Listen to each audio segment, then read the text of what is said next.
Assalamualaikum warahmatullahi wabarakatuh. Hello everyone. Thank you for joining us today for the webinar entitled Coaching Clinic on Effective Scientific Article Writing. I'm Aini Gusmira, an academic staff member at the Faculty of Pharmacy, Universitas Indonesia, and host for today's webinar. First of all, I would like to greet our honorable guests. The first is the Dean of Faculty of Pharmacy, Universitas Indonesia, Dr. Mahdi Jufri, Magister Science Apotheker, and then Vice Dean for Academic Research and Student Affairs, Professor Dr. Arya Anwar, Magister Science Apotheker. And the next is Vice Dean for Resources, Venture, and General Administration, Professor Dr. Abdul Munim, Magister of Science Apotheker. And then the Chairman of Board of Professors, as well as Acting Dean of Faculty of Military Pharmacy, Universitas Pertahanan, Professor Dr. Yahdiana Harahap, Magister Science Apotheker. And then the Chairman of Academic Senate, Faculty of Pharmacy, Universitas Indonesia, Dr. Iskandar Shah, Magister of Science Apotheker. And then Dean of Health Science of Universitas Esa Unggul, Apotheker Dr. Aprilita Rinayanti F, Magister Biomedik. Last but not least, I would also like to greet all lecturers from Universitas Indonesia, Universitas Esa Unggul, and Universitas Pertahanan. Today we'll be hearing from Professor Nico Vermeulen and Professor Dato Dr. Ibrahim Jantan. Before we begin, I would like to give a brief introduction of Professor Nico Vermeulen. Professor Vermeulen received his master's degree in chemistry from Radboud University, Nijmegen. Then he got PhD degree in pharmacology from Leiden University, and after that he became appointed professor of molecular toxicology at VU Amsterdam. He then became the Dean of Chemistry and head of the Department of Chemistry and Pharmaceutical Sciences, as well as director of Amsterdam Institute of Molecular and Life Science, or AIMS. Since February 2018, he has become Professor Emeritus at AIMS. His research focuses on roles molecular and computational toxicology can play in drug discovery, development, and safety assessment. He received several awards and recognitions from International Society for the Study of Xenobiotics. From 1997 to 2018, he became editor-in-chief of Environmental Toxicology and Pharmacology. Afterwards, he became editorial boards in several journals.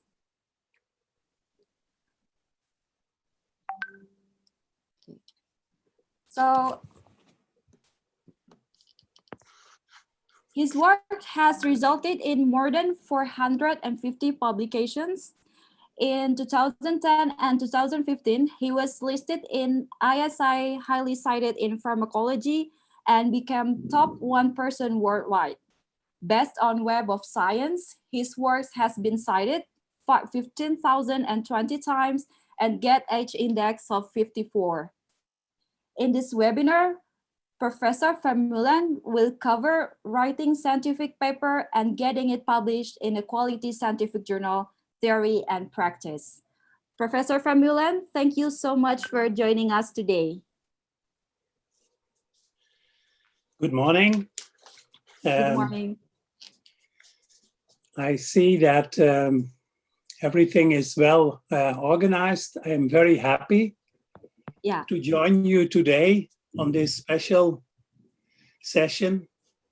I'm seeing already some good friends and I really enjoy participating in this session. This is, for me at least, the first time that I am doing this with Indonesia. So let's see how it goes. I noticed that there is quite some participants, 122 currently. And I think it is the idea that I'm going to share a screen of my PowerPoint. I'm sorry, Professor Vermeulen, your session, I will call you later for your session. So okay. I would like to introduce the speakers first, and then we're going to the talk later. Okay. Perfect. Thank you. Yeah, it's a pleasure to have you here, Professor Vermeulen. And then our next speaker is Professor Dato Dr. Ibrahim Jantan. Dr. Ibrahim Jantan graduated from University of Mansoura, Egypt with a Bachelor of Pharmacy degree in 1981. He obtained his Master of Science degree in Medicinal Chemistry from University of Minnesota, USA in 1985, and his PhD degree in Natural Products Chemistry from the University of Malaya in 1993. He is currently a professor at Institute of System Biology or in Biosis, University Kebangsaan Malaysia or UKM. Prior to his present position, he was a professor at Taylor's University, Malaysia from 2018 to 2020.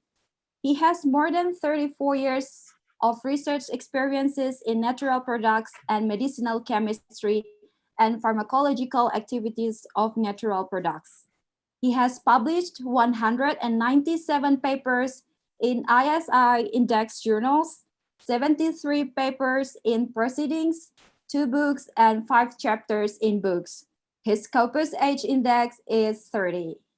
He's a reviewer of manuscripts in ISI index journals such as phytomedicine, phytotherapy, phytotherapy research, phytochemistry, pharmaceutical biology, drug design development and therapy, and frontiers in pharmacology, BMC complementary and alternative medicines.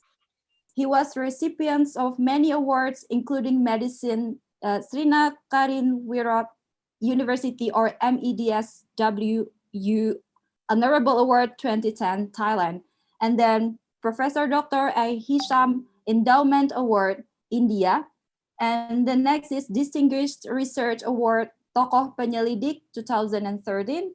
And then UKM Medical Center and the Darjah Setia Bakti Negeri Sembilan or DBNS, which carries the title Dato. Professor Ibrahim Jantan, thank you so much for joining us today. Much for inviting me again. This I think the third time or maybe the fourth time I'm participating in this coaching clinic. Hopefully it's been good, been successful, what we have done before, and I hope to continue working with UE to help especially students to improve their writing, especially for publication in good journals. Thank you very much. Thank you very much. It's a pleasure to have you here, Professor Dato Ibrahim. And if you have any questions for either of our speakers, please use Q&A box or raise your hand feature on Zoom. All questions will be answered at the end of both presentations. Question in Bahasa Indonesia is also welcomed. Before we go to the main session, I would like to invite our Honorable Vice Dean of Academic Research and Student Affairs, Professor Dr. Ari Anwar, to deliver opening remark. Professor Ari Anwar, we welcome you. Thank you. Good morning and good evening for Professor Nico and Professor Ibrahim Jantan.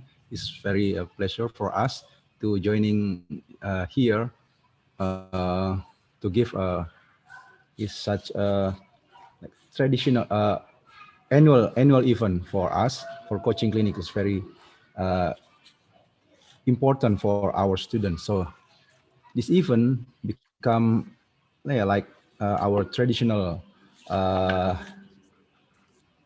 event annually for this is for improve our student writing skill.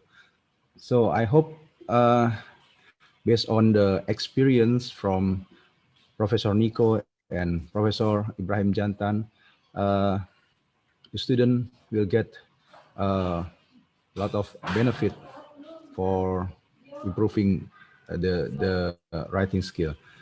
I noticed there are many participants now, and it's counting up. Now it's 147. It's very, it's very nice for this. So I hope what is Professor Nico share and Professor Ibrahim Jantan share also will benefit for us.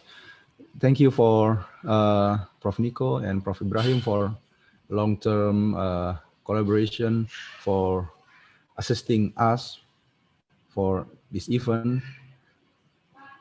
Last year we conduct in Bali, but now in pandemic situation, we still continue our annual meeting. So it's with a different scenario. So I hope this scenario also will benefit for everyone. So thank you again to Prof. Nico and Prof. Ibrahim, and also to the committee for preparing this event smoothly, and also for the participant. Yeah, the participant is still counting up. Enjoy this meeting, and also I hope one of your manuscript preparing for next day to be consulting will be have a good result accepting in prestigious journal. So good good afternoon and good morning, and also have a nice meeting now. Thank you. Yeah, Dr. Aini. Yeah, thank you, Professor Ari Yanwar, for the excellent opening remark. So with that, I'd like to welcome Professor Famulan to deliver his presentation. Okay. Selamat pagi. Selamat pagi. Selamat pagi, Professor Famulan. Almost the only thing I know in Indonesia.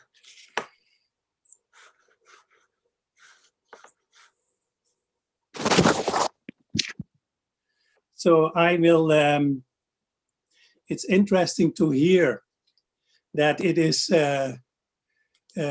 almost a tradition we have at this moment.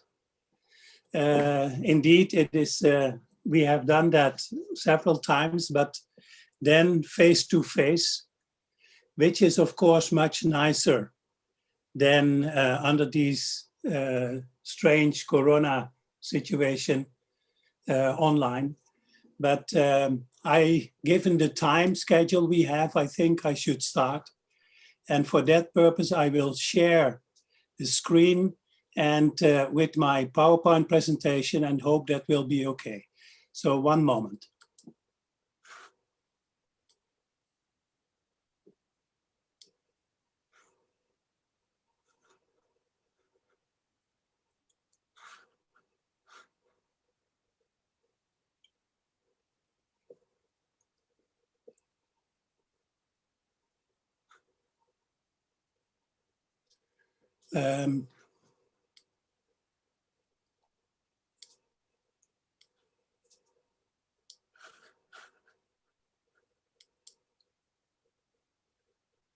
I think I should share it.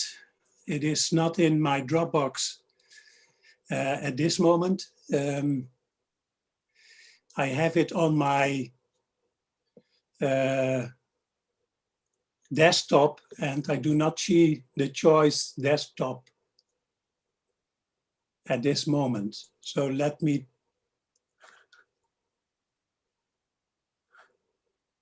And it's not on Google Drive, it's not in a box, and it's not on SharePoint. So I'm sorry, I have a bit of problem to getting started, but maybe I should put my presentation somewhere else first. Let me put it in the Dropbox. Okay.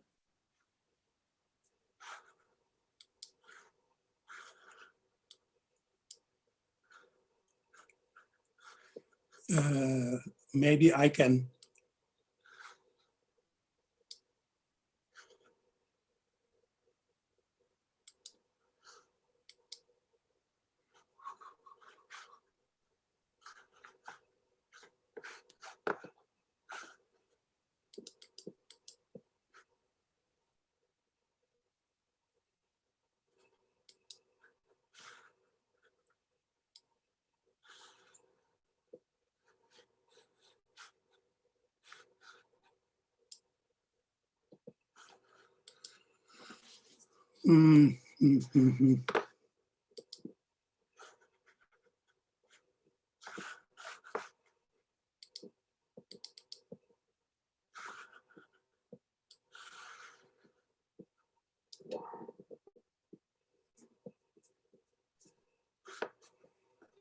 It is uploading now in the Dropbox. So one moment, please. I guess I will be able to. Yes, it will be there. All right. We're going to wait, Professor Famulan.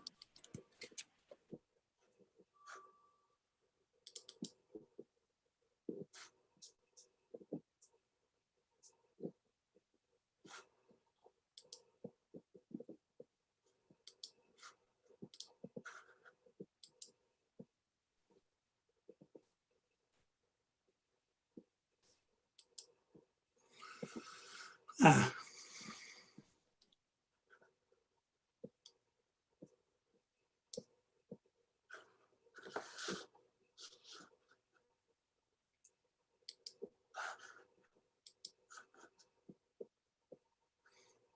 One moment.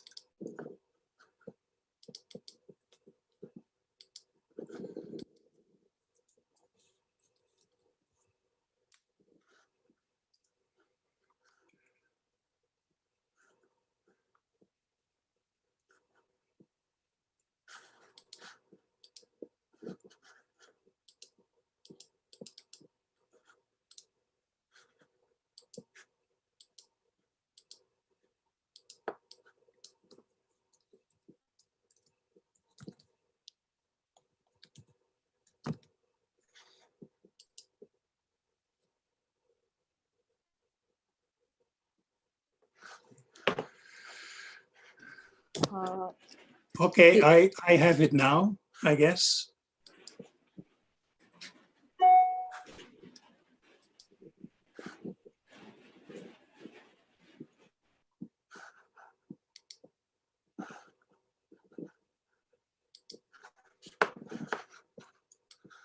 So, can you see it now?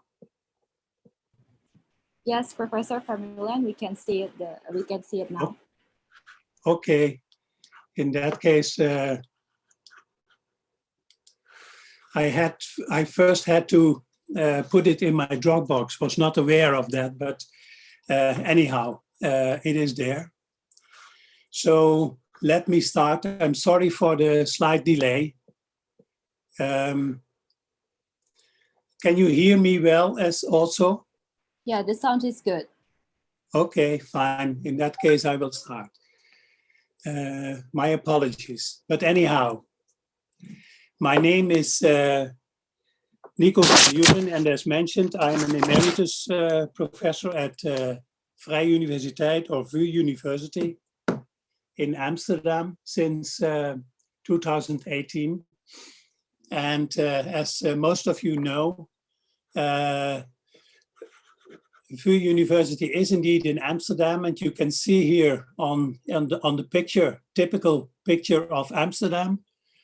And that is canals and bikes and the sky, which is blue and cloudy, and it is raining every now and then.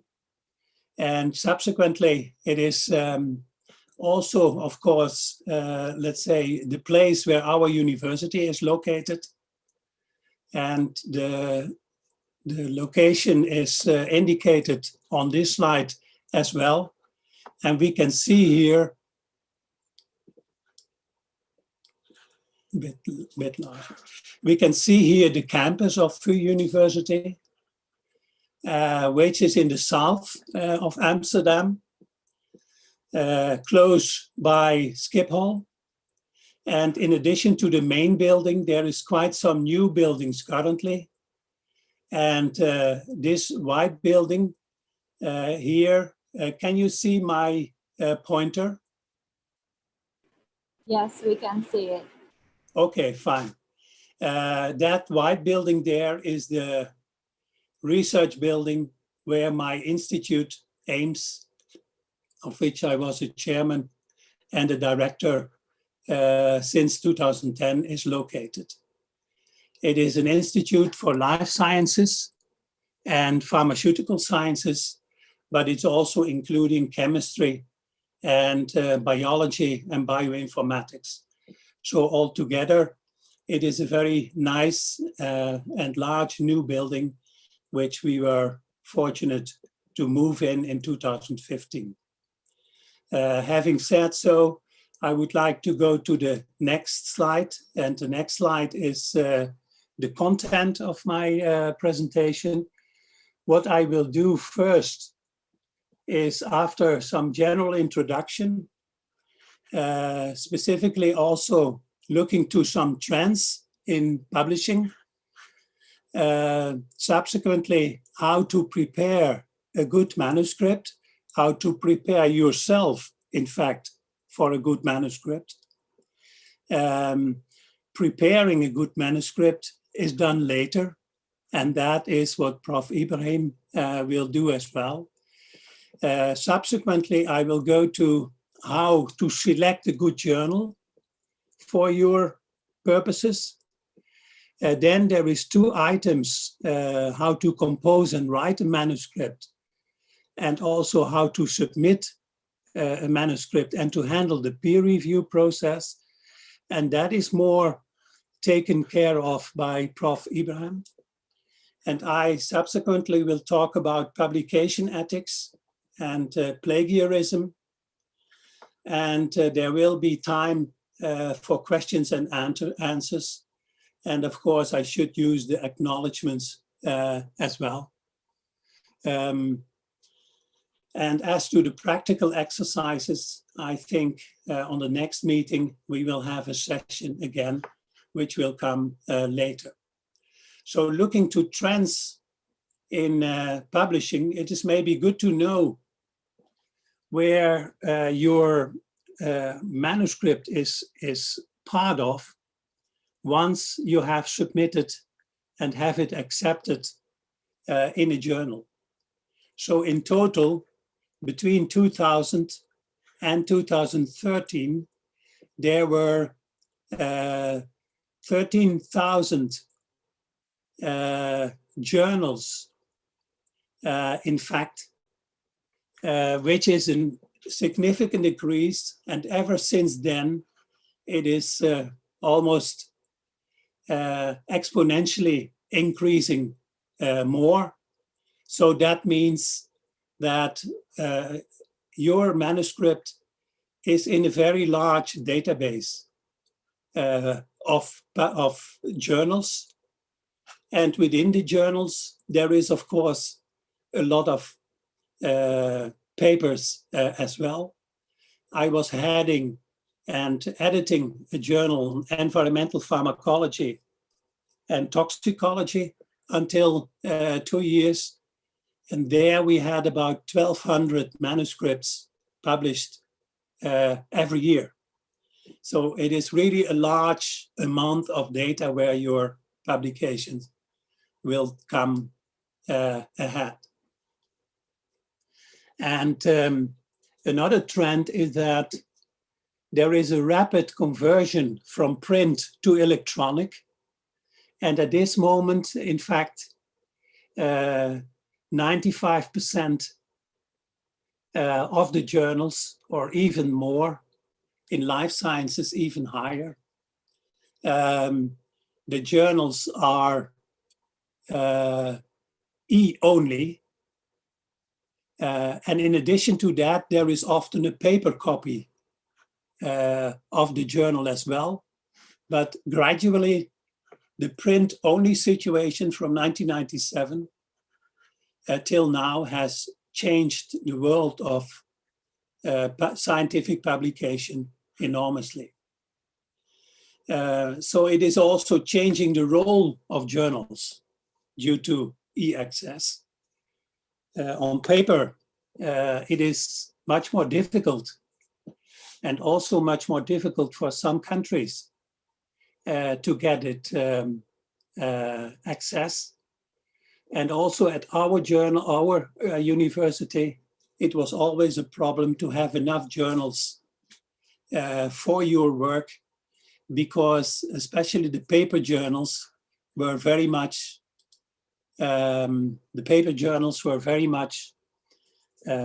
expensive, and it was difficult to get access to it initially in the library and later sometimes in the laboratory.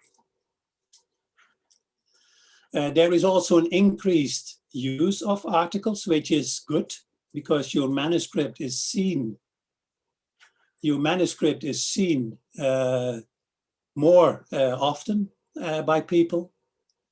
And the electronic submission also increased the rejections, in fact, because people are easier in submitting, but in a way it is also easier to reject submissions.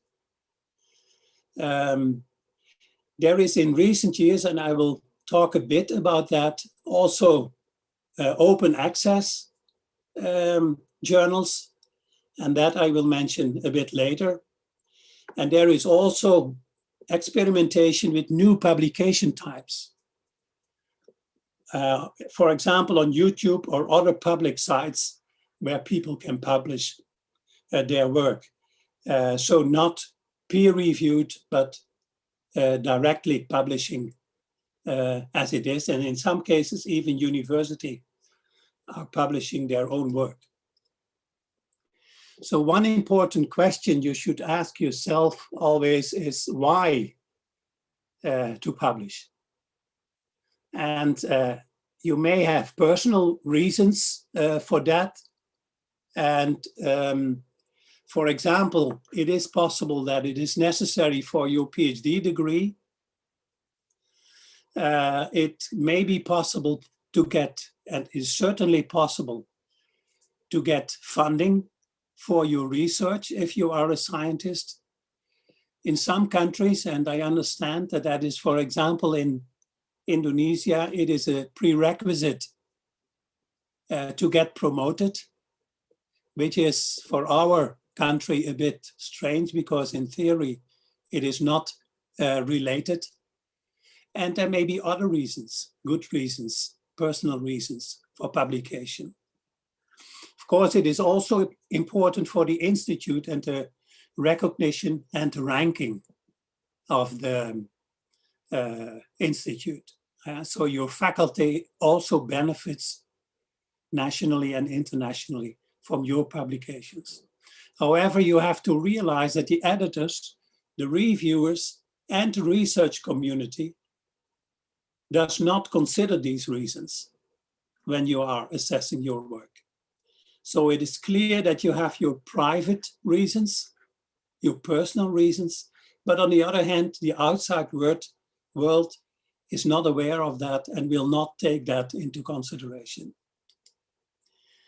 The next thing is that for publication, you need to have, let's say, an idea. You need to have experiments and results.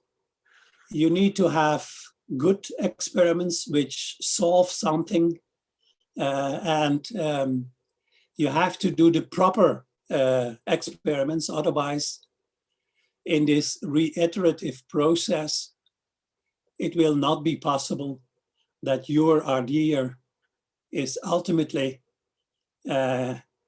counting for the outside world. So from the idea, think of a solution, do the experiments, do the proper experiments, and then start thinking of publication. Another question is what to publish.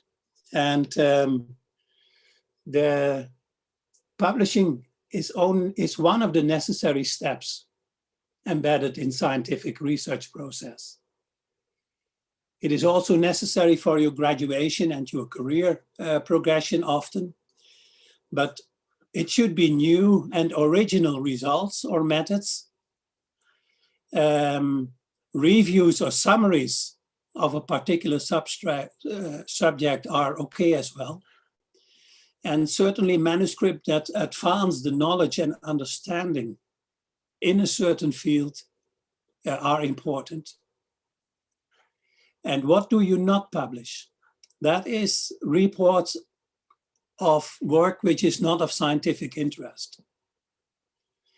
Outdated work. Certainly not duplications of previously published work. And certainly not incorrect and unacceptable conclusions of your work.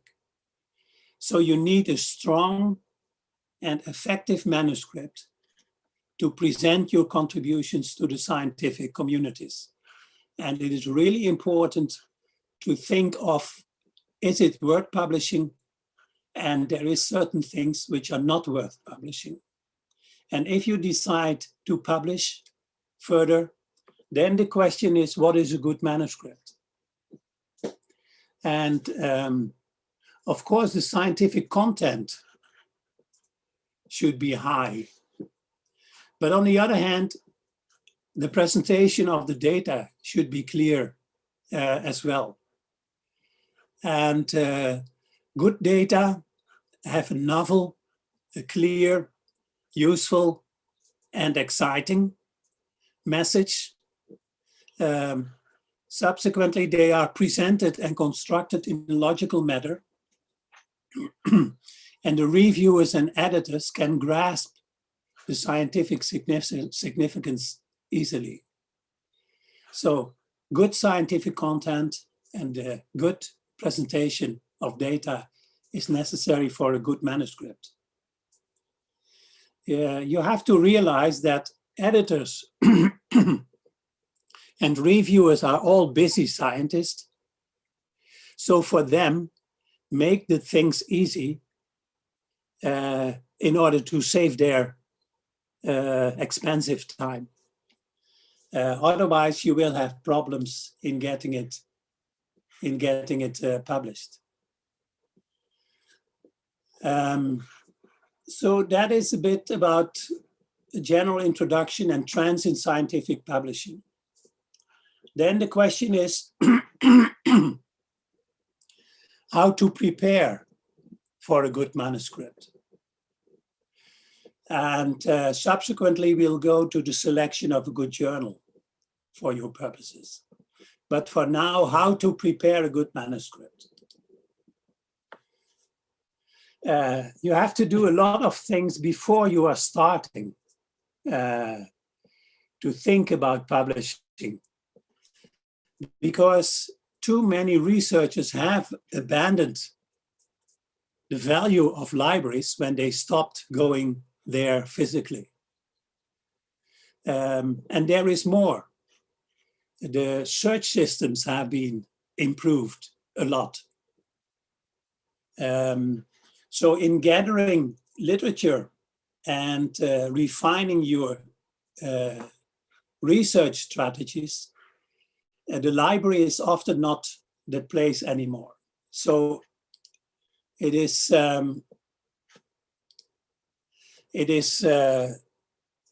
mostly online searches you have to do. So you have to learn what online sources are available at your institute and to search in a clever way. You can use advanced search options with Google or Google Scholar, for example, but also with Science Direct, Scopus, Web of Science, PubMed, and other databases. And clever searching saves a lot of time and will result in better results from your search than when you are very open searches. So you can refine your keywords so that ultimately you come up with significant and quality data there. Then the question is, of course, other questions should be answered before you start writing. So you have to think about why you want to publish your work. Is it new and interesting? Is it currently a hot topic?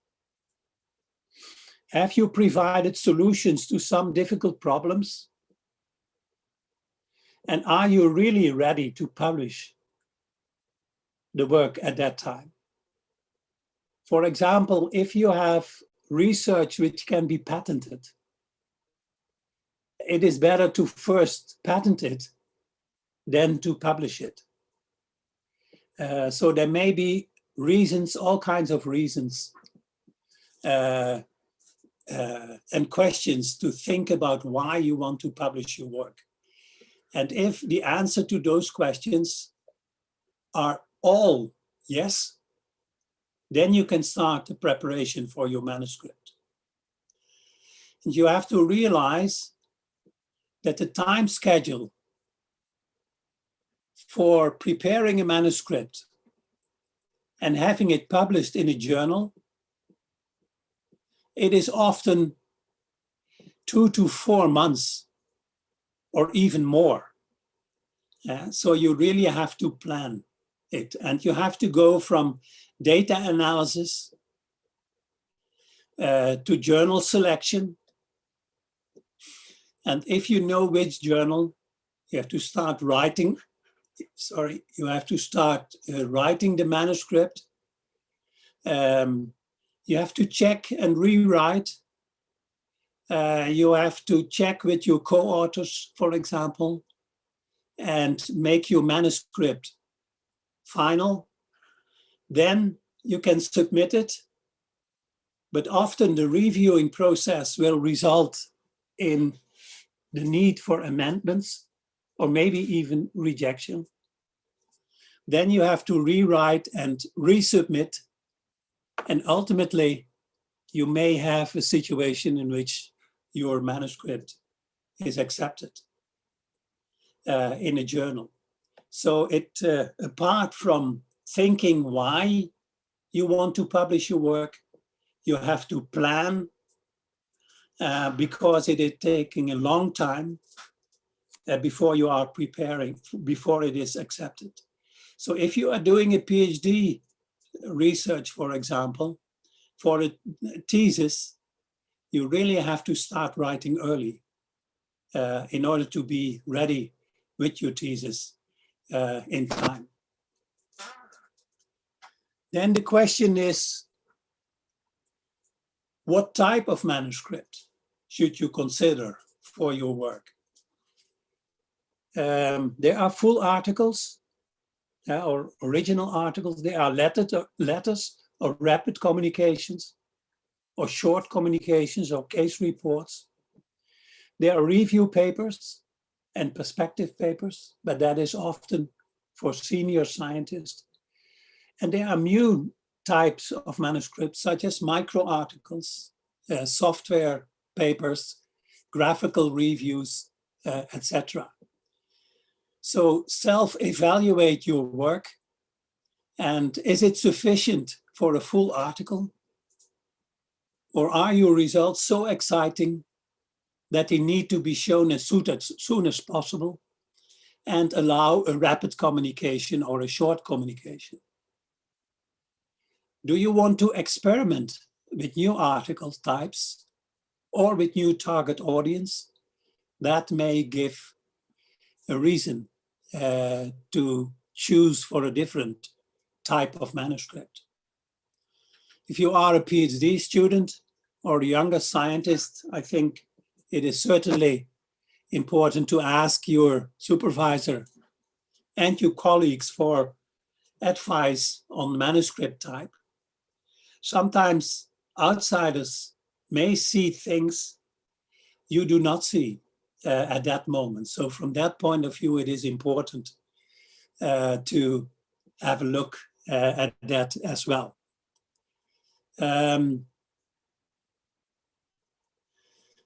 Then something to consider also is the authorship and the sequence of authors, and also the abuse of authors. So in general principles, the first author is the one who conducted the research and generated the data and wrote most of the manuscript. So he puts together the paper and submits it usually to the journal.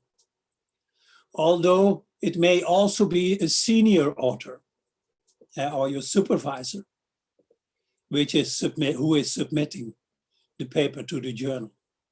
In some journals that helps, because someone with a better publication record sometimes is known to the editor or the reviewers, and that helps in reviewing process. So the corresponding author is often the senior author.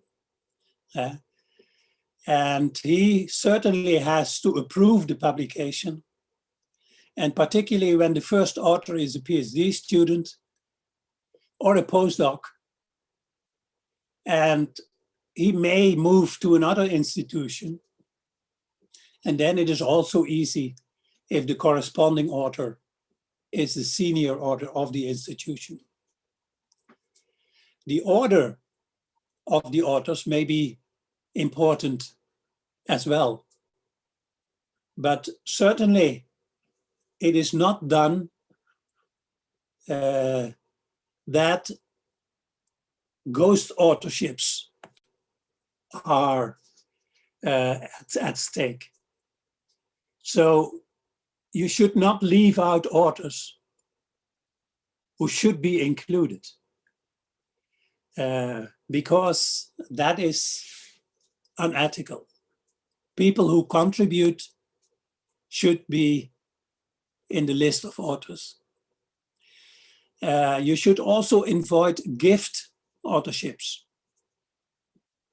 including authors who did not contribute significantly. It happens that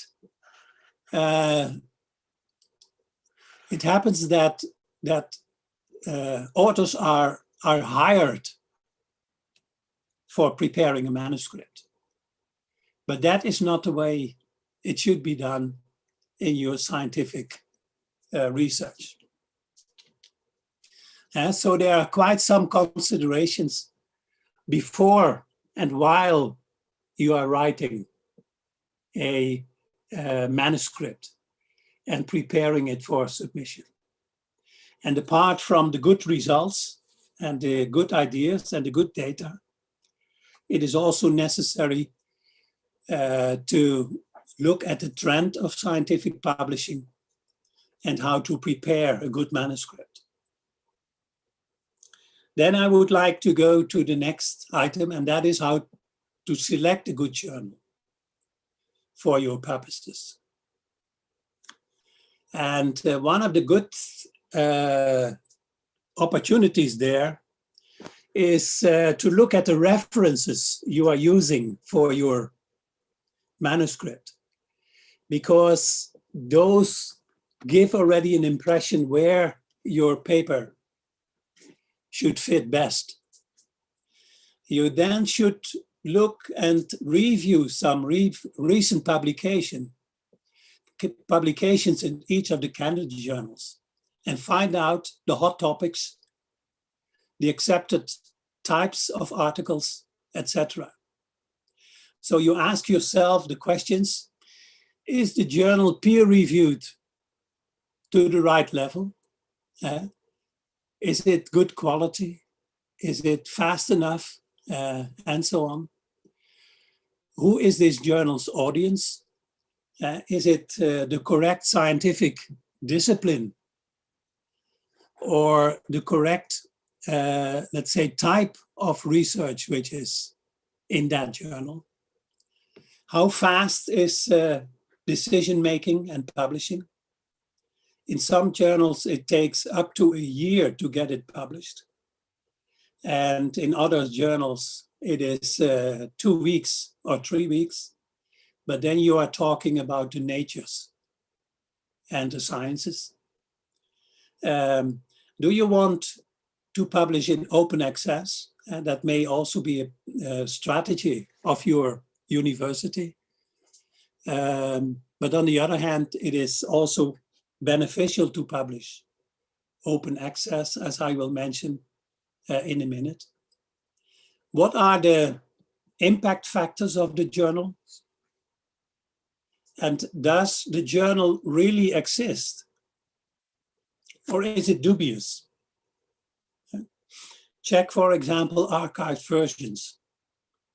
And if you have considered these questions, you are prepared, let's say, to come up with a journal. And if you then have to choose the most appropriate journals, and I've given here an example of biochemical pharmacology,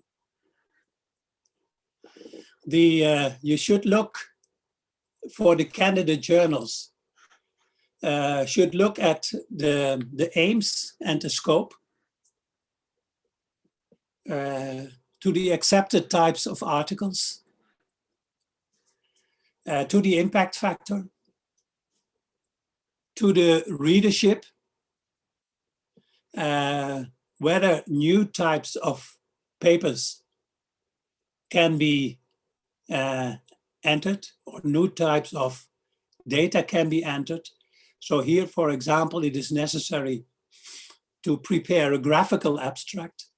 And biochemical pharmacology at that time had an impact factor or a site score of 5.23, which is medium, but still quite good for most of the junior scientists' research. So choose the most appropriate journal for your work by looking to the aims and the scope, type of articles, the impact factor, readership, and so on. Then we have to realize, and I will not go into too much details, but apart from a traditional journal type, like here on the right side, in which you give the copyright of your work to the publisher, so you do not own the copyright anymore. But then it is in a subscription-based journal, which is behind a lock, and only those who can open this lock, which means they have paid for it, they can read your work. So it's only open to subscribers. And the subscription is often delayed due to the review and publication process. So that is the traditional route. But the open access journal, which is in recent years very popular, leaves the copyrights at yourself, and it is publishing good articles which are open for everybody in principle, but they are also involving publishers, commercial publishers. And so they are free to read, to use, and to copy, and also to distribute, but you have to pay for it. And in some journals, it is not unusual that you pay somewhere between 2,000 and 4,000 euro to have your manuscript published in the open access, because the publisher still wants to earn money with your work. But on the other hand, there are also organizations, let's say, which ask you to publish open access.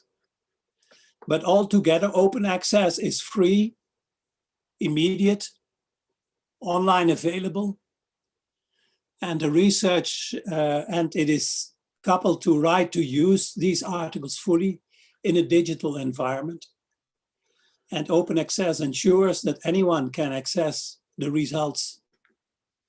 And so there is reasons to publish traditional journals or to publish in open access journals. But in these days, also many journals are hybrid. So that means that you can choose whether your article in that journal should be open access or traditional with copyright agreements transferred. And the reviewing process of the open access route and the traditional route of publication is the same. So the reviewer process is the same as well. There are reasons, let's say, to publish open access, and here are summarized some of them. Some people say that taxpayers paid your research and that they should have value for money.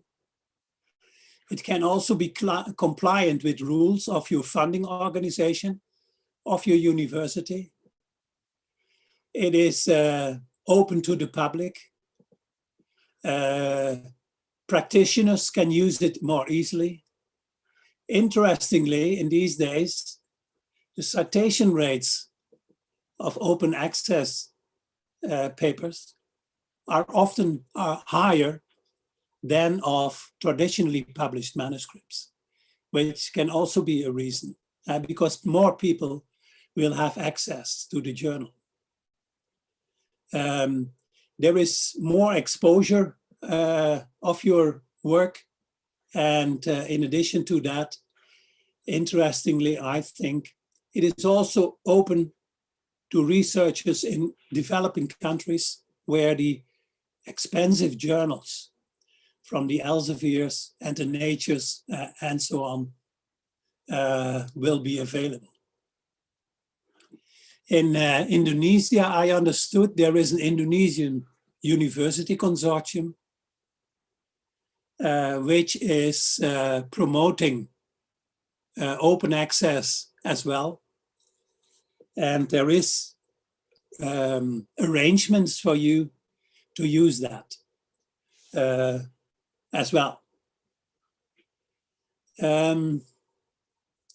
Coming back to the bibliometric indicators, an important thing is the impact factor and the H index. That is the two I will talk about briefly about. And the impact factor is the annual number of citations in 1 year per article which is published in the journal. So an example, the impact factor of a journal, let's say with 600 citations. Let me say it differently. The A is the number of times the articles were published in 2012 and 2013. So it's in 2 years before. For the impact factor of 2014. And then secondly, the number of citable articles, which is the number of articles, for example, or reviews, not editorials and not letters to editors, which are published in 2012 and 2013. So the impact factor is in fact the ratio between the number of citations, the total number of citations to all articles divided by the number of articles in the 2 years before.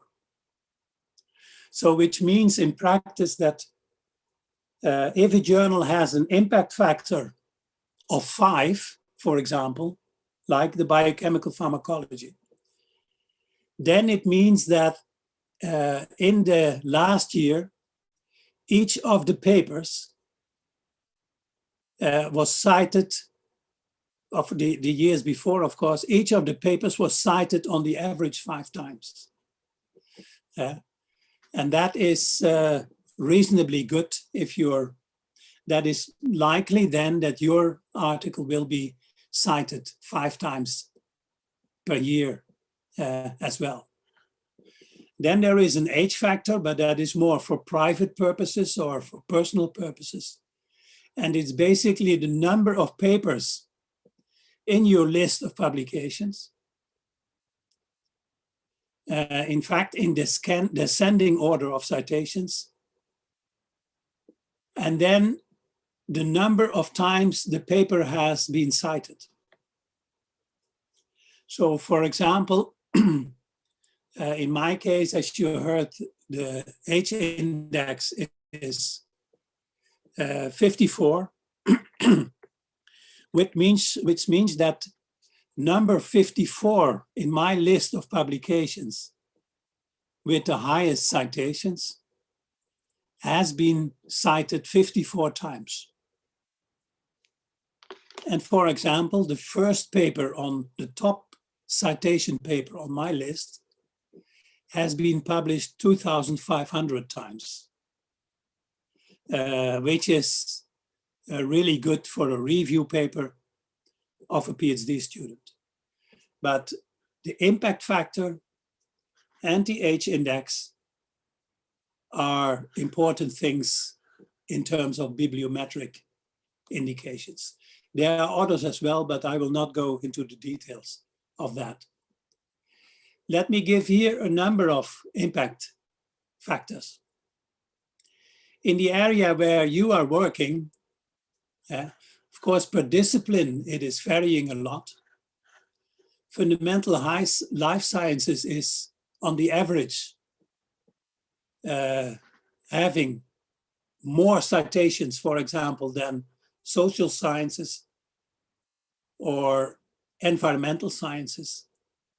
That means that it is varying per discipline. But if you look, for example, to Nature Drug Discovery, in a more, it has an impact factor of 17. Pharmacological Reviews, 17. And on that scale, pharmaceutical research is 2.6. And the Journal of Medicinal Chemistry is 6.3. So there is a large varying degree of research impact factors in that areas. On the other hand, and these are citations per 2 years, Archives of Toxicology is 5.5. Toxicology and Applied Pharmacology is 3.7. And the Environmental Toxicology Journal, in my case, was 2.8, but that is 3 years ago. It is currently 4, so it has improved in terms of in terms of impact factors. So you can have a good look at, an easy look at the impact factors. I also briefly looked 2 years ago to the Indonesian situation. And apparently there are new incentives in Indonesia which have given between 2013 and 2018 a significant increase to the number of publications from Indonesian scientists, from 5,000 to almost 30,000 over that period. If you look to, let's say, the impact factors of Scopus indexed journals, then over that period, the impact factor, no, there's a number of academic articles in Scopus index journals has been increasing more than in other countries, which is an interesting development as well. And if you look, and that is what I saw on the internet as well in 2012, from 10 institutions in Indonesia, University of Indonesia was second in terms of papers published, and the Bandung Institute of Technology was first. But in the competition with Jogja, you did in Indonesia, at UI, not bad at all at that time. I do not have more recent figures, but anyhow. Next thing, how we are doing in time. Okay. How to compose and write a good manuscript. That will be primarily talked about by Professor Ibrahim. How much time do I still have, Dr. Kushmira? Okay, let me check the time first.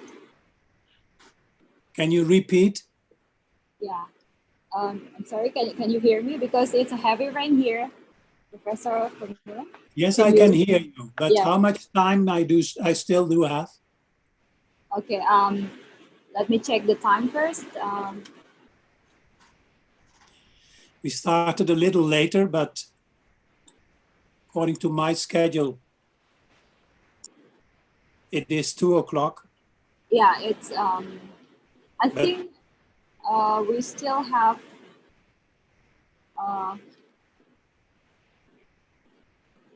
5 more minutes to hear your presentation. Okay. Is it okay if I take 5 minutes more since we started late due to my failure?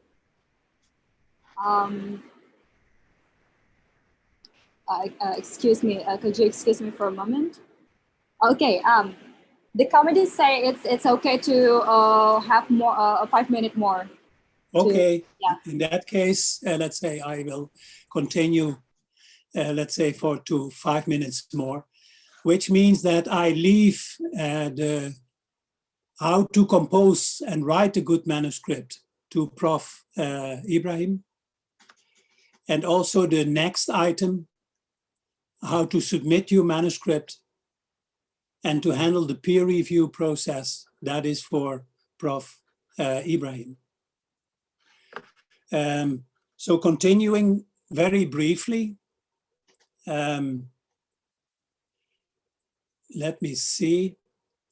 In terms of the process of writing a manuscript, it is good that you realize it has a number of phases. So first of all, you have to have, and in these phases, you will have conditions of enthusiasm, of disillusion, of panic, search for guilty persons. In fact, punishment of the innocent, but you will also praise and honors to the non-participants. But in total, let's say it is really a matter of a construction, your article. First of all, you need your figures and tables of your data. And if they are perfect, you can start writing your methods, the results, and also the discussion. And if you have done that, you start writing the conclusion. And the introduction is often done later. And finally, you choose the best title and abstract. So it's really a difficult process to be taken care of. But one of the very important things is to be honest. Otherwise, you will be punished. Like this person, Professor Wu Suk Wang, who in fact was a world's leading stem cell scientist, saying that he had cloned the first dog, but apparently he fabricated his work. And it was discovered by a university investigation committee into his work. And that was discovered in 2005. And they also reproduced the fabricated figures, and that is really bad and should never, never, never be done. So briefly, let's say, let me go to the summary of the manuscript writing will be done by Prof. Ibrahim. I made a summary as you write for the reader, not for yourself. Conciseness is a virtue. The first sentence would be the most important. If it was not the last sentence, so that means that all sentences are important.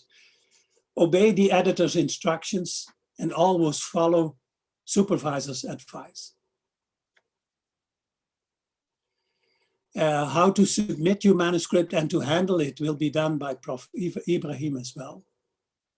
although, and there is a schematic, what is for the author, the editor, and for the reviewer, and that will be taken care of by Prof. Ibrahim.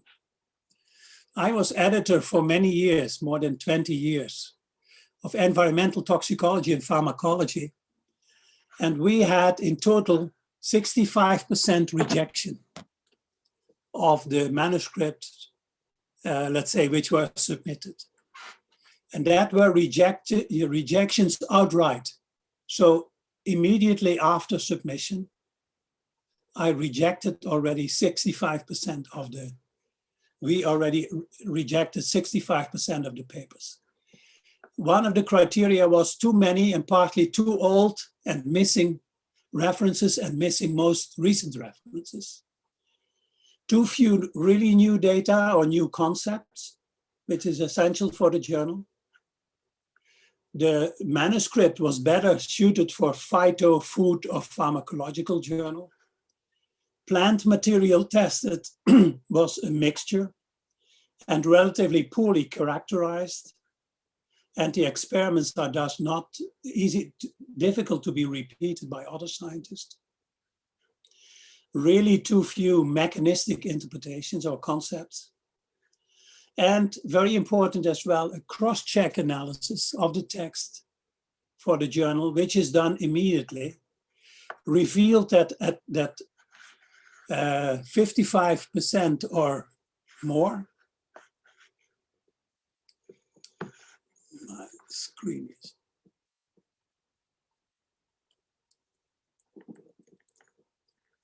Sorry, my screen is.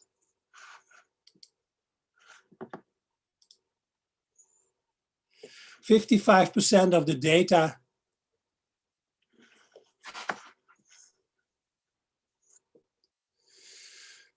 my screen is changing. Okay, 55% of the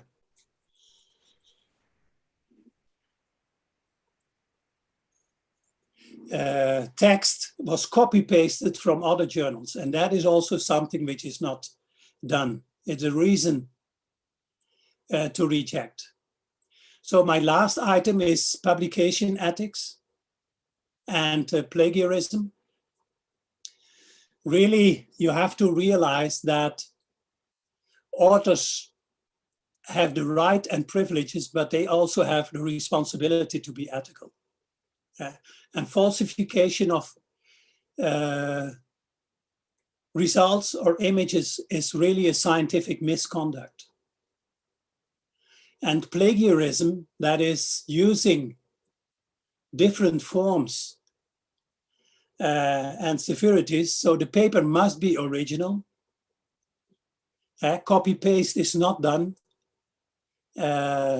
Also not of parts or pieces without appropriate acknowledgements to the prior researchers. And you also have to identify all and the correct co-authors. And you should not have conflicts of interests unless you are mentioning it properly. So plagiarism is considered a serious offense, not only by your institute, but also by the journal editors and by the scientific community. And plagiarism may result in academic charges. In our country, people have been fired because of plagiarism, and it certainly will hurt your reputation and also the scientific community. And there are a lot of approaches to check plagiarism easily and automatically. And it is done by editors and reviewers. It may also be done by your colleagues or readers or other whistleblowers. So in a way, the walls have ears, as it seems. So duplicate publication is also called redundant publication or self-plagiarism. And two or more papers without full cross-reference share the same hypothesis, data and discussion points or conclusions is not done. So there is now time, as far as I'm concerned, for questions and answers, but maybe we should first listen to Professor Ibrahim. It is up to the chairman. Okay. Yeah. So I think it's time for Professor Dato Ibrahim to deliver the presentation. So thank you. Before that, I would like to say thank you to Professor Vermeulen for the interesting talk. And then I would like to, for the next session, I would like to welcome Professor Dato Dr. Ibrahim Jantan to present his file. Okay. Can I start now? Yes, yes, you can start now. Okay, I'd like to share my slides. Yeah. I Yes, need to please. unshare the slides.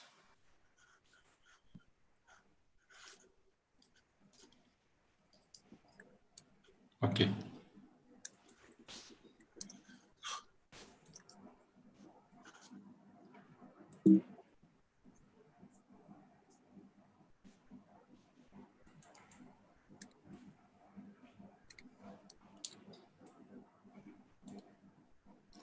Can you see my slides now? Yes. Yes, we can see it.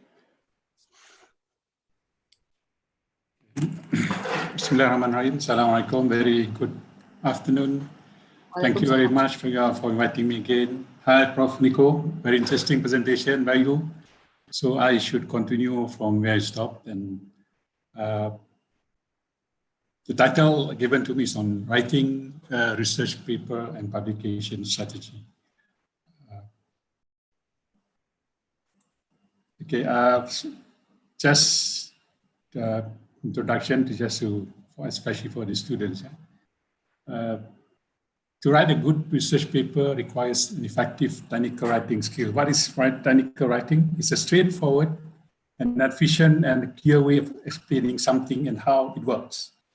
Straightforward using simple languages, not superfluous phrases and words. This should be avoided and use familiar, precise words rather than far-fetched, vague words. So it's a technical writing, straightforward, not a bombastic literature way of expressing things. So you were to develop an effective technical writing skills, you require knowledge, experience, and practice. I'm putting Abdul Kalam is a late former president of India. He's a very intelligent person. There are many quotes for us to learn, to follow. One of his quotes on value of a paper. So very interestingly, he mentioned past is a waste paper, present is a newspaper, future is a question paper. So you need to read and write carefully, otherwise life will be a tissue paper. So if you look at the value, at the bottom is a toilet paper, waste paper, recycled paper, and move up the ladder. Of course, the most valued paper is a scientific paper, or below that is the research proposal paper, question paper, and so on. So the value of paper depends on the content of the paper. Of course. And the research process is not only about writing research papers, it's not only about publication.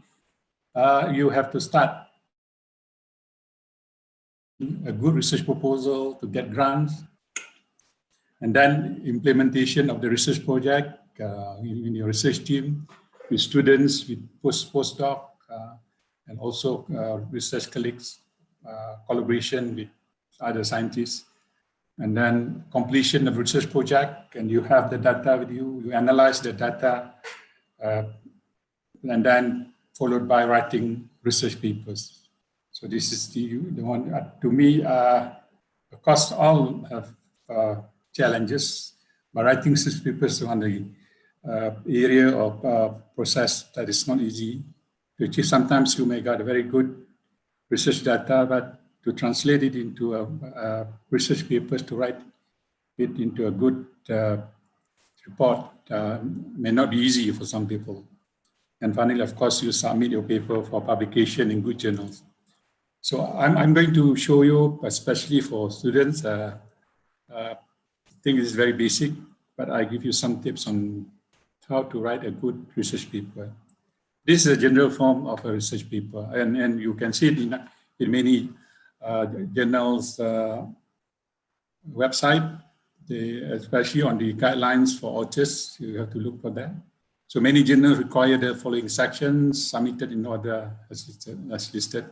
You start with the title page, abstract, introduction, materials and methods, results, discussion, and references. So this is the, in fact, the format of a research article. Of course, review will be a bit different, review article. As I mentioned, there are variations as some journals require combined research and discussion, and some do away with separate sections altogether, except for the abstract. So they have different sequence of how they arrange the sections, but generally this is the order, as mentioned, the title, abstract, introduction, materials and methods, results, discussion, and finally the references. So the general instruction referred to guidelines for authors. This is always in the website or in the journal. Usually they ask us to use Time New Romans, so sometimes you can use other formatting. In this case, 12 points Times New Roman is most popular. Double space, A4 paper, single-sided, number pages consecutively, include line numbers, and start each section a new page, adhere to suggested page limit. Sometimes for example, page limit is 5,000 for research article, 10,000 for review articles, and so on. So you have to adhere to this page limit.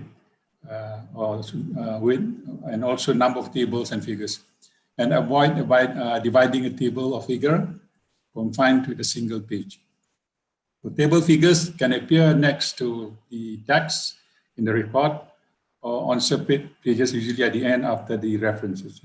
So avoid placing a heading at the bottom of the page and with the following text on the next page. So you need to move to a new page rather than placing a heading at the bottom of a page. Okay, title of a research paper.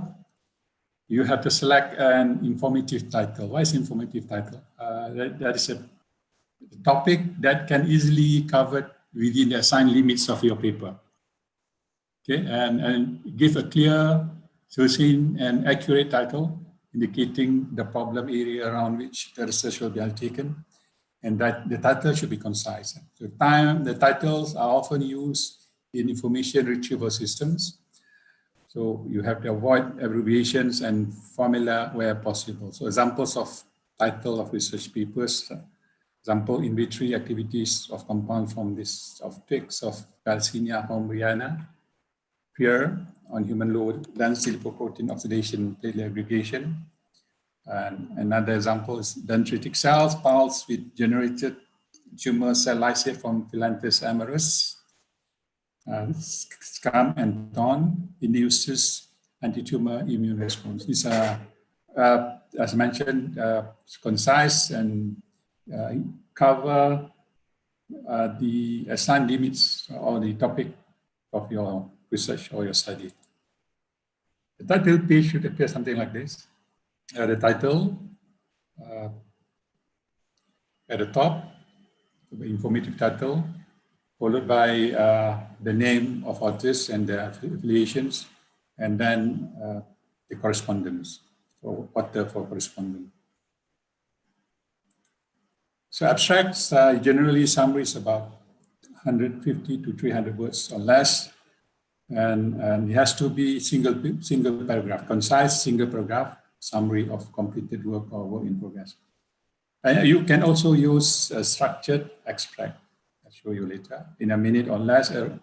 The abstract can give information on the results, the important conclusion, general approach of the problem, what the rationale behind the study, and what are the new questions that may arise. So the abstract is actually a summary of what's being carried out in the research. And it can, in fact, by reading the abstracts, you can briefly explain what has been done and what are the important results, or what are the things that the author need to highlight in their work. So how do you write an abstract? Generally, we write the summary of the abstracts after the rest of the paper is completed, so that the abstract can represent the paper. Yeah, so nothing is missing. All important aspects of the work will be missed. So that's why it's good to write it at the end. After the paper, we have written all the full paper. And also important to use the words technical writing, as mentioned just now. Economy of words is very important throughout any paper, especially in the abstract, because there's word limit. So you have to use technical writing, technical wording, so to have the appropriate number of words or word limits for the abstract. However, use complete sentences and do not sacrifice readability for brevity. So you want to, let's say, the word limit is 150. You want to make it short to follow the general guideline, but you have to make sure the sentence, the grammar, appropriate and complete, and do not sacrifice the readability. It have to be concise and clear, easily to understand. You can keep it concise by wording sentences so that they serve more than one purpose. Actually, this is English. As I said, it's good communication, especially in writing. You need to improve, right? I said, practice and make perfect. So, a good example is I'm showing you here is a long sentence can provide a lot of information. For example, this sentence provides overall question, methods, and type of analysis all in one sentence. In order to learn the role of protein synthesis in early development of the sea urchin, newly fertilized embryos were pulse labeled with tritiated leucine to provide time course of changes in synthetic rate as measured by total counts per minute. So, although abstract is short compared among the shortest compared to the other parts of the paper, but you need to spend actually sometimes longer time to come up with a very good abstract, considering all what I've mentioned here. So what are the elements in abstracts? You need to include the purpose of the study, the hypothesis, the overall questions, objective. This is the first part of the abstract, followed by the methods, whether you are using in experiment, in vitro or in vivo, or clinical studies. You have to explain it clearly, of course, briefly and clearly. For example, the model organism or system and pre-prescription of the experiment. Results, you have to highlight the important results or highlight the data you obtain from your experiment, especially the specific data. If the results are quantitative in nature, report quantitative data. Okay, for example, you are reporting some statistical data, the IC50 values, for example, or the significance value that need to be included. So, and followed finally by the conclusion. And the conclusion can also include questions that follow from the experiments. So these are the elements of abstract. Style, it depends on as mentioned, the guidelines for the journal. Has to be single paragraph and concise, always written in past tense, important. Always written in past tense. It should stand on its own and not refer to any other part of paper such as figure or table. So if you don't refer figure table in the manuscript, because it has to be stands on its own. So, and also no references in abstract. Do not cite references. Focus on summarizing results. Limit background information to a sentence or two if necessary, or if absolutely necessary. So report in abstract must be consistent with what was reported in the full paper. Okay, correct spelling, clarity of sentences and phrases, and proper reporting of quantities.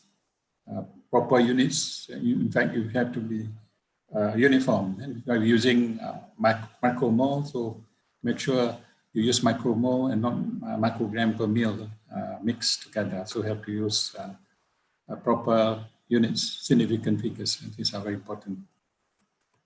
This is an example of an abstract.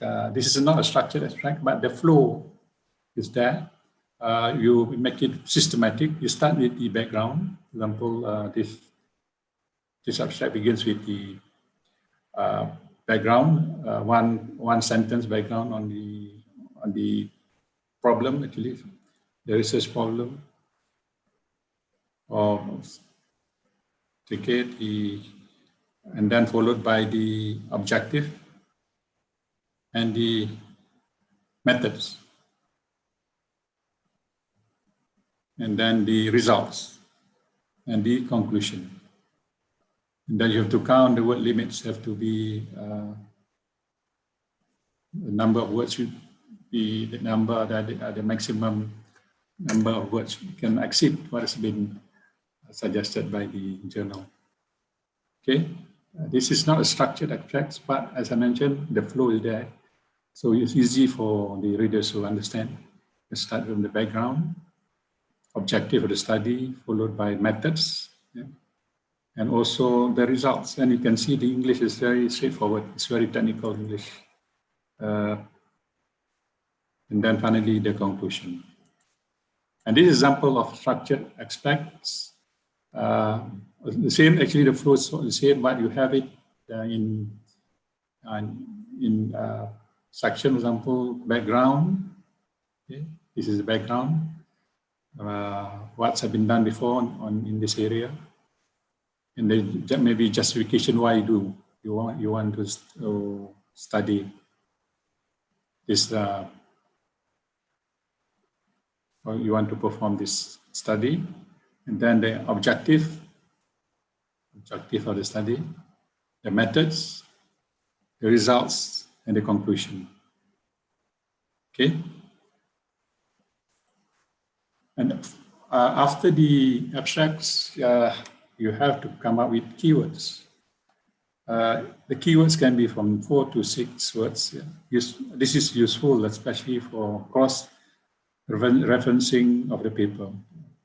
It's important, preferably the title or the words used here is not present or being used in the title, probably not in the abstracts.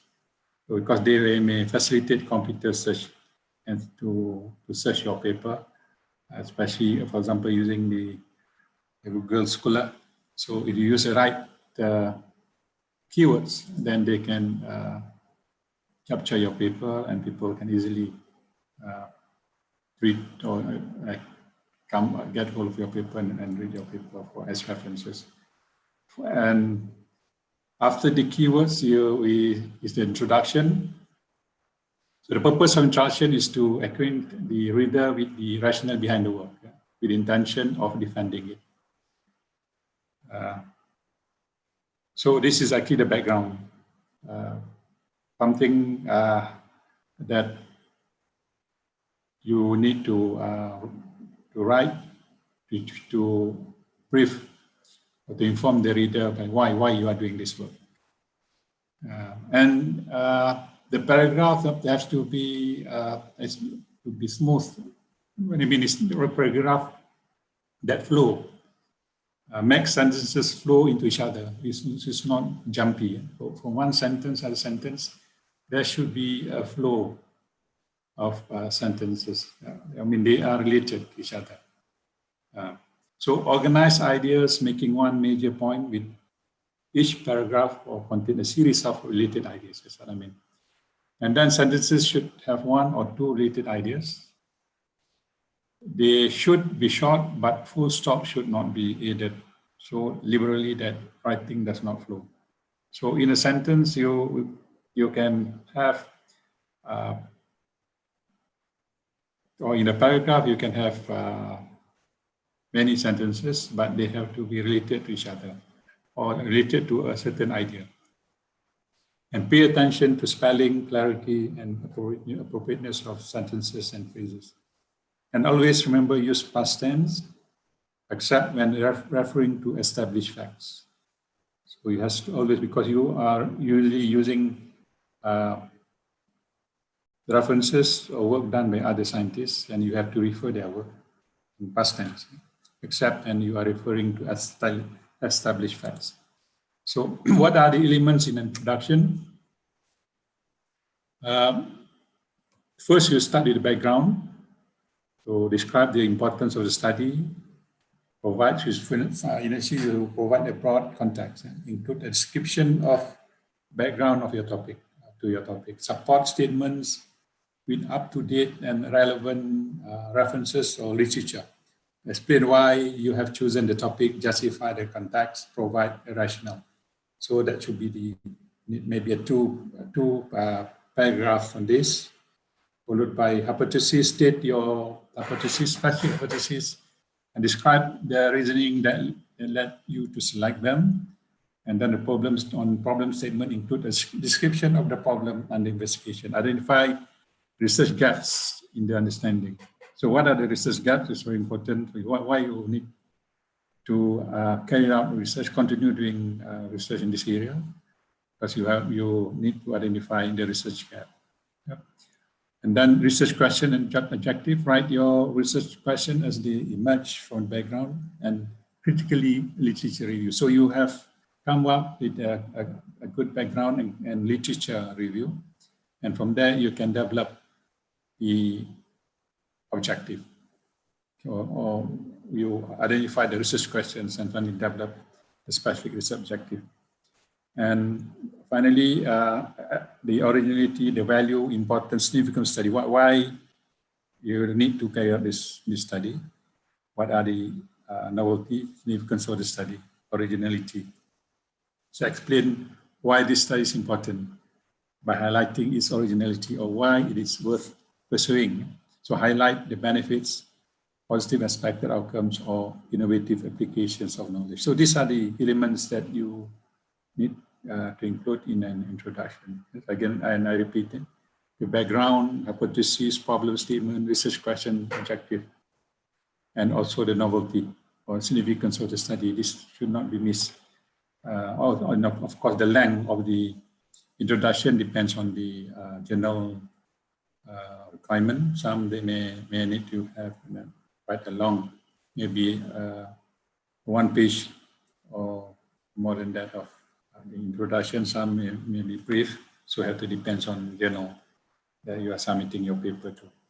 So literature review in the introduction, this is important. You have to make sure that your literature review is up to date.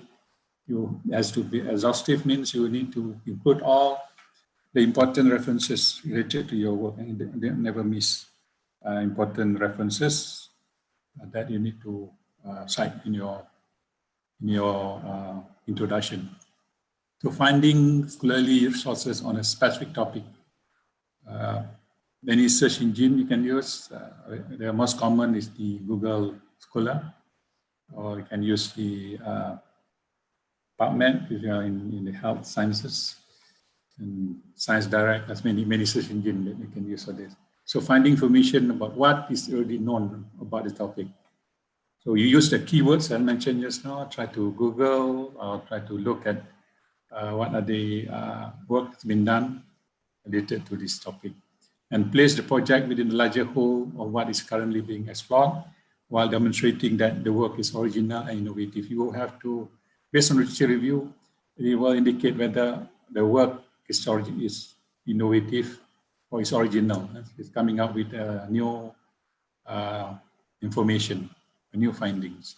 So review and synthesis of prior studies related to research problem under investigation. So search exhaustively for information relevant to research question and hypothesis. And involves calculation, collection, critical evaluation, analysis of publication, such as journal articles and books that relate to the research question, to provide a clear picture of the state of knowledge on the subject.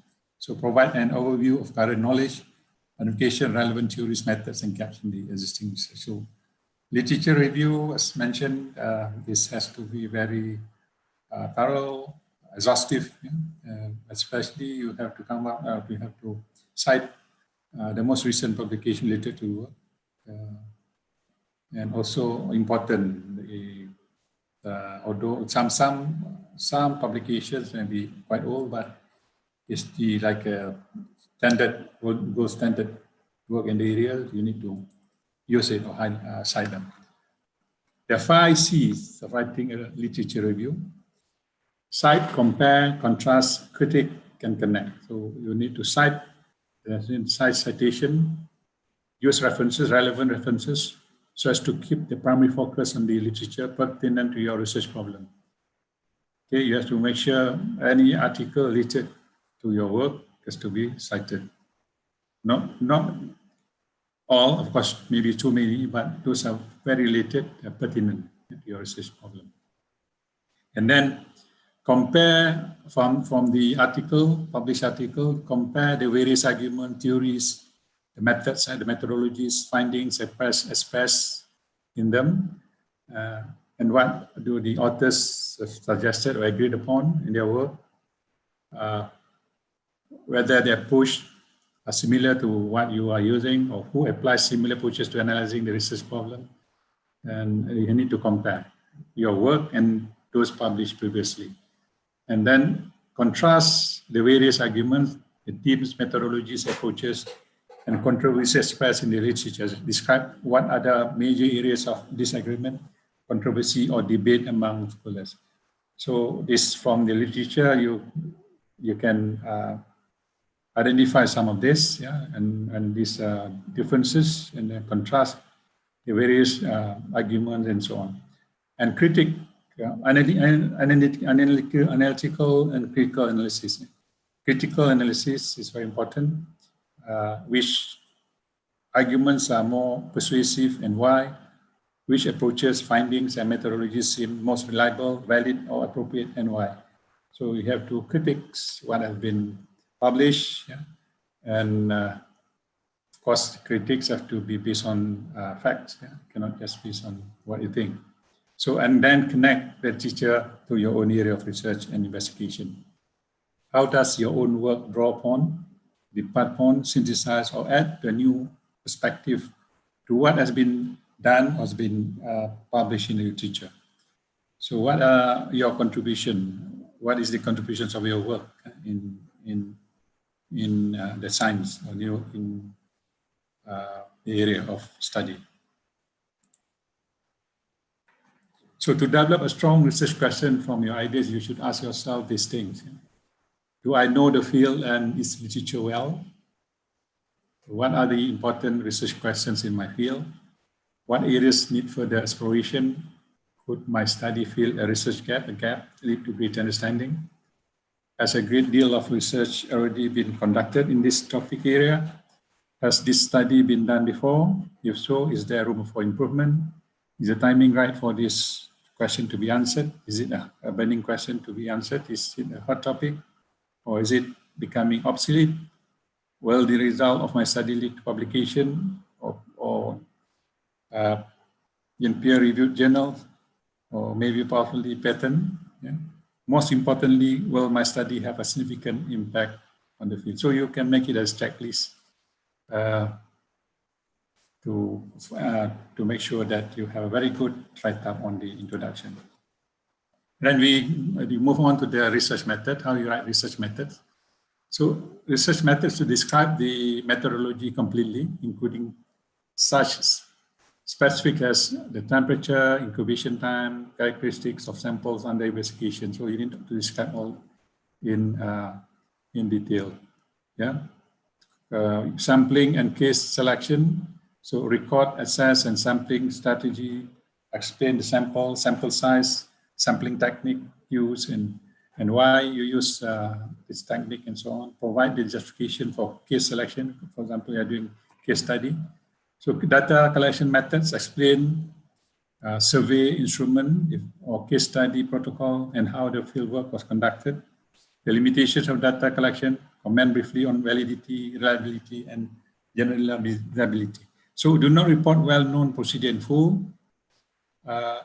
Report well-documented procedure by name, perhaps with reference. So a well-known procedure, for example, like Bradford assay for protein concentration analysis. So we just mentioned one sentence. Like, for example, Bradford assay was used to estimate protein concentration. Year 1961, you don't need to elaborate more than that. So include references for all methods if they are not new, or you are using other people's method. You need to make sure that you include methods, otherwise see if that the method is developed by you. So identify what you use as a standard or positive control, negative control. Yeah, this need to be there. Okay. Include statement on approval from ethical committee if it is required. You are working on animal, so animal committee, you need a human committee of the institution, you need to get approval and so on. So the study design, the experimental design methodology, explain the main research paradigm and approach qualitatively, quantitatively used in the study. Discuss how and where the study was conducted in detail, including instruments and material use. So the objective of writing a good methodology is to document all general procedures, specialized material and instruments, so that another researcher or individual may use some or all of the methods in another study to judge the scientific merit of the work. So especially the reviewer may want to know the scientific merit of your methods. So you have to document your methods as well. So do not include commonly found supplies such as test tube, pipette, etc., and or standard lab. You need to describe them in detail. Just mention this. Sometimes you may not include them in your description because these are understandably being used in the procedure. It is not to be a step-by-step description of everything, yeah? And not a method section on a set of instructions. It's not supposed to tell a story. So materials and methods may be reported under separate subheadings within each section or can be incorporated together. This depends on the general format.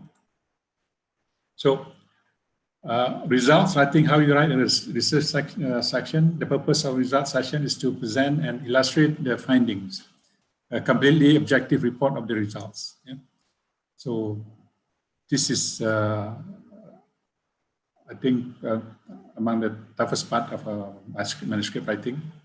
You need to present or translate or your data, raw data, into results, presentable results that people can understand it well. So summary of findings in text and illustrate them with figures and tables. You can present your findings in either in text or can make it in the form of figures and tables. So provide a context, such as by describing the question that was addressed by making a particular observation. So describe results of controlled experiment. So from my experience, this is many researchers have missed this. So you need to describe the result of controlled experiment and include observations that are not presented in a formal figure or table if appropriate. So analyze data, then prepare the analyzed converted data in a form of figure, a graph, and a table or in a text form. So what to avoid in writing results? Do not discuss or interpret your results, because you should only present results. Discussion will be in another section. Report background information or attempt to explain anything. So we don't do that. You just present your results. Never include raw data or intermediate calculations in research paper. You have to differentiate which are raw data, which are the research results that you need to present it in a paper. Do not present the same data more than once. So if you present your data in a text, you don't need to again present in the form of figure or table. Yeah? Or, no redundancy. So just present data in one form. So text should complement any figures or tables, not repeat the same information.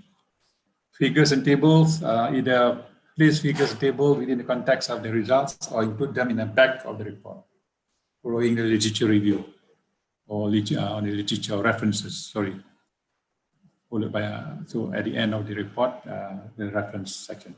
So each figure must be numbered consecutively and complete with the caption. Okay, caption goes under the figure or the figure legend. So each table must be titled, numbered consecutively and complete with heading. Title distribution goes above. This is the normal way of writing it. For figure, the caption is below, under the figure. For table, the title usually is on the top and goes above the table. So each figure table must be sufficiently complete that it could stand on its own, separate from the text. So it has, when a reader look at your figure, they can get a lot of information without referring much to the text. So it has to be sufficiently complete so that it can stand on its own. Next is a discussion. This is also a tough part of the manuscript to come up with. Of course, follow general guidelines because general guidelines vary. Space is so valuable in journals, economy of space. Usually authors are asked to restrict discussion to 4 pages or less, double space, time and so on, depends on the, as I said, general guidelines. So practice economy of space, and there should be plenty of space within which to say all that you need to say. So objective is to provide an interpretation of the results and support for all the conclusions using evidence from experiment and generally accepted knowledge. So discussion, you are discussing about your results and using support from what's been published before in the literature. Or you compare, contrast, whether it's similar, whether it's different, and so on. To discuss and what are the new things or new findings from your work. Sometimes results and discussion can be put together, can be written together, and some journals make result and discussion separately, and there's 7 different sections. So the significance of findings should be clearly described. So what are the, especially the new findings that need to be clearly described in the discussion section. So how do you write the discussion? Interpret the data discussion in appropriate depth. Okay.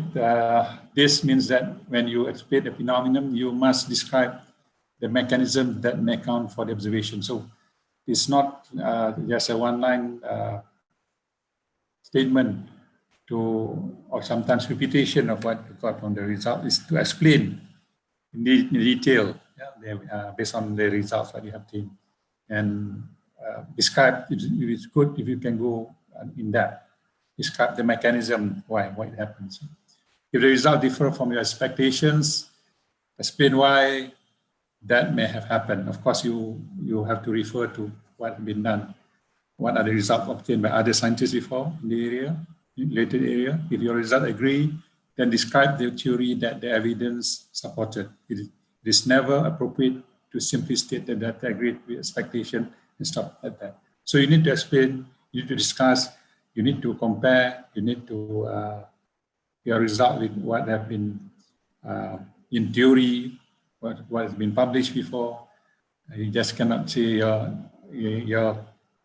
for example, the compound has very strong anti-cancer effects on a certain cells, cancer cells, and so that you need to explain to maybe on the mechanism, for example, the apoptosis mechanism, what are the protein expressions and so on. Yeah.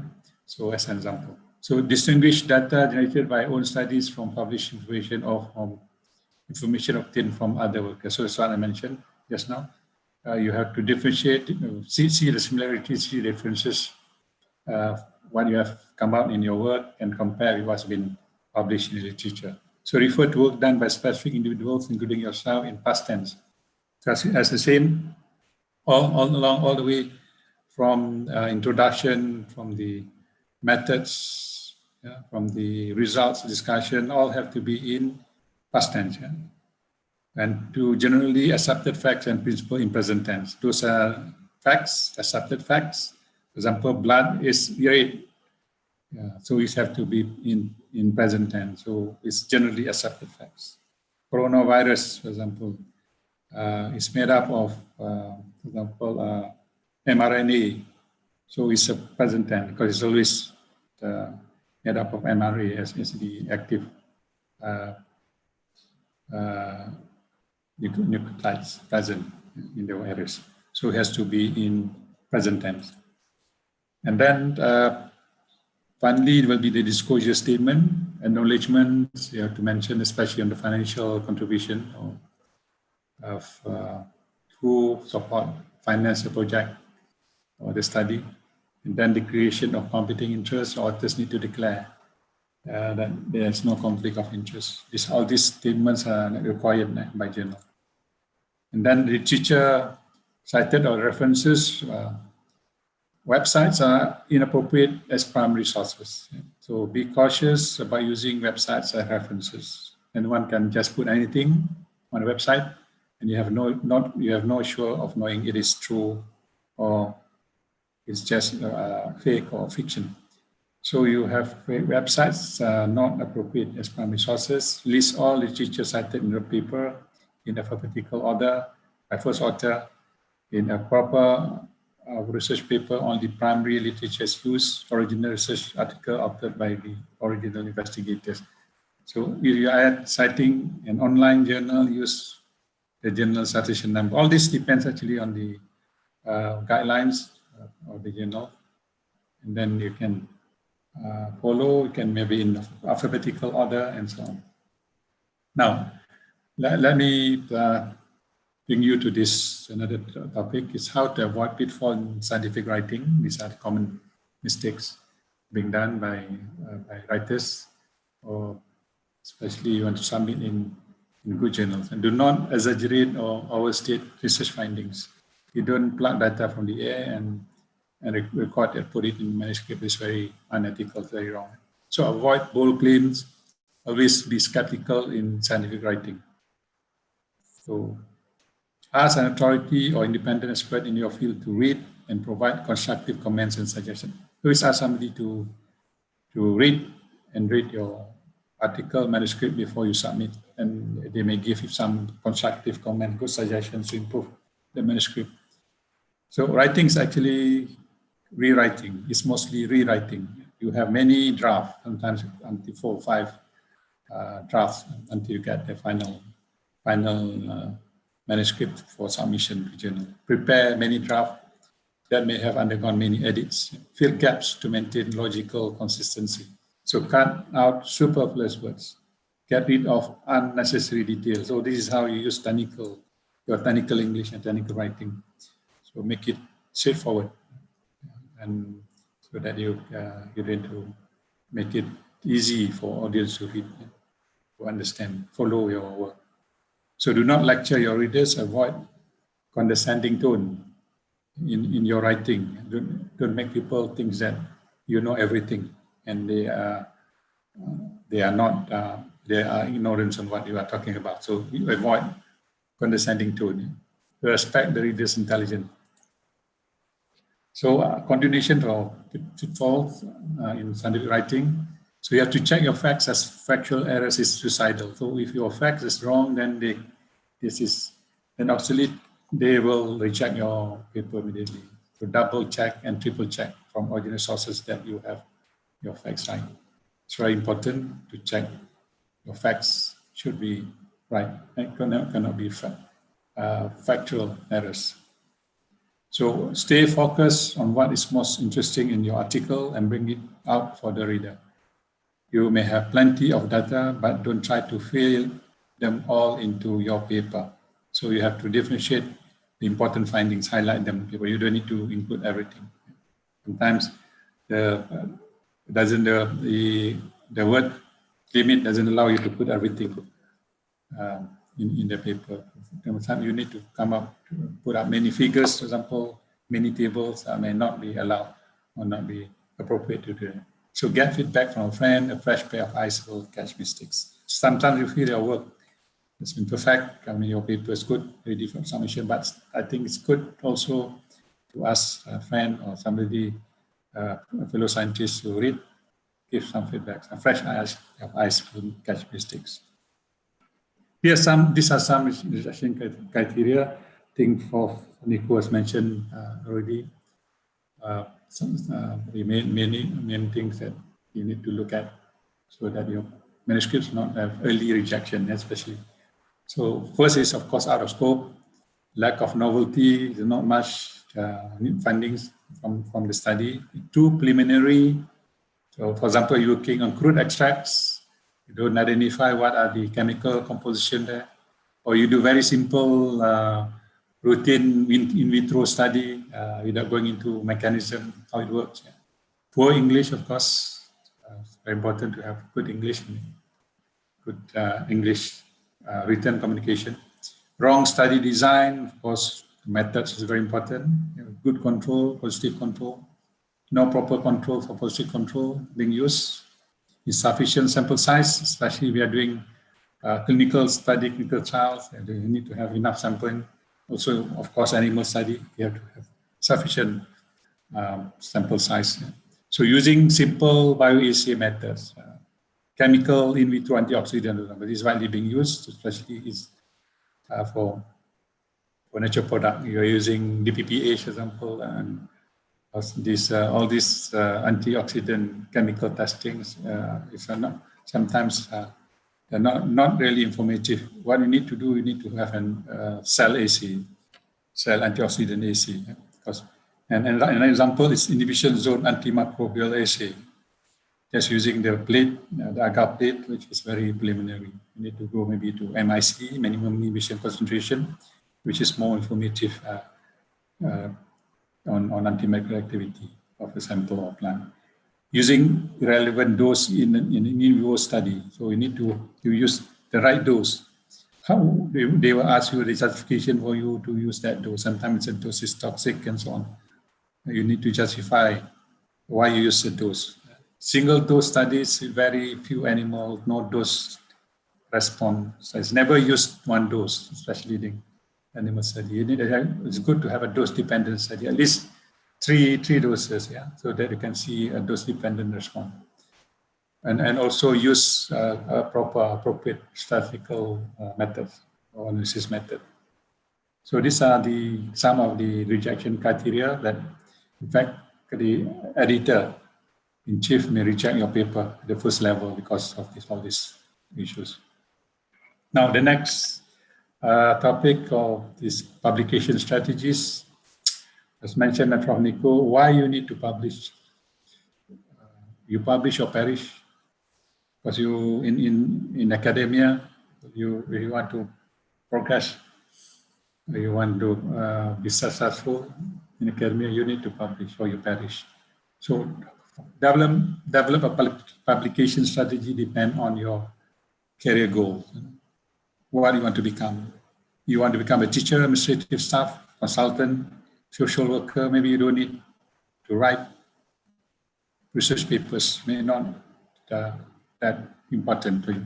But if you are a scientist, researcher, or you want to become a professor, you need a publication with high impact factors and with many citations. So that's, of course, there are other reasons why you need to publish. But in research, you need to publish because you want to move up the ladder of success in academia, ladder of success in research, to be an excellent scientist and to be a top notch professor in your area of expertise. So, of course, publish or perish is always, there's a pressure to do that. Pressure to rapidly and continually publish research work to sustain or further one's career. So measures, publish or perish, measures of research quality improve your track record, your CV, and academic career progression. So you gain formal recognition if you publish a lot, especially your paper or publish in good journals. You gain formal recognition of your contribution to science. Become excellent performance based on relevance, referred, and respected. So you become a referred person, respected person, relevant in the area of excellence. So strategic dissemination of research findings and potential research impact. Of course, improve your writing skill. So what are low and high impact factors has been explained just now by Nico. So journals index in ISI or International Scientific Indexing, Words of Science. So this ISI OS, they provide the impact factor. Okay, so different domains have different numbers. Some areas have impact factor of best journals below 4, while the best journal for other areas can be above 10 or higher. It depends on area. Yeah, for example, in pharmacy, journals based on the quantiles, using the Clarion Analytics journal citation reports, you can go into this website. It's free. You can just type the name of the journal, and then they will give you information about the quantile and about the ranking and so on. So, for example, in pharmacy journals, Q1, quantile 1 is impact factor is above 3, and now I think it's increased or something nearer to 4. Q2 is between 2 and 3, and Q3 is between 1 and 2, and Q4 less than 1. So this is ISI WS Index Journal. Okay.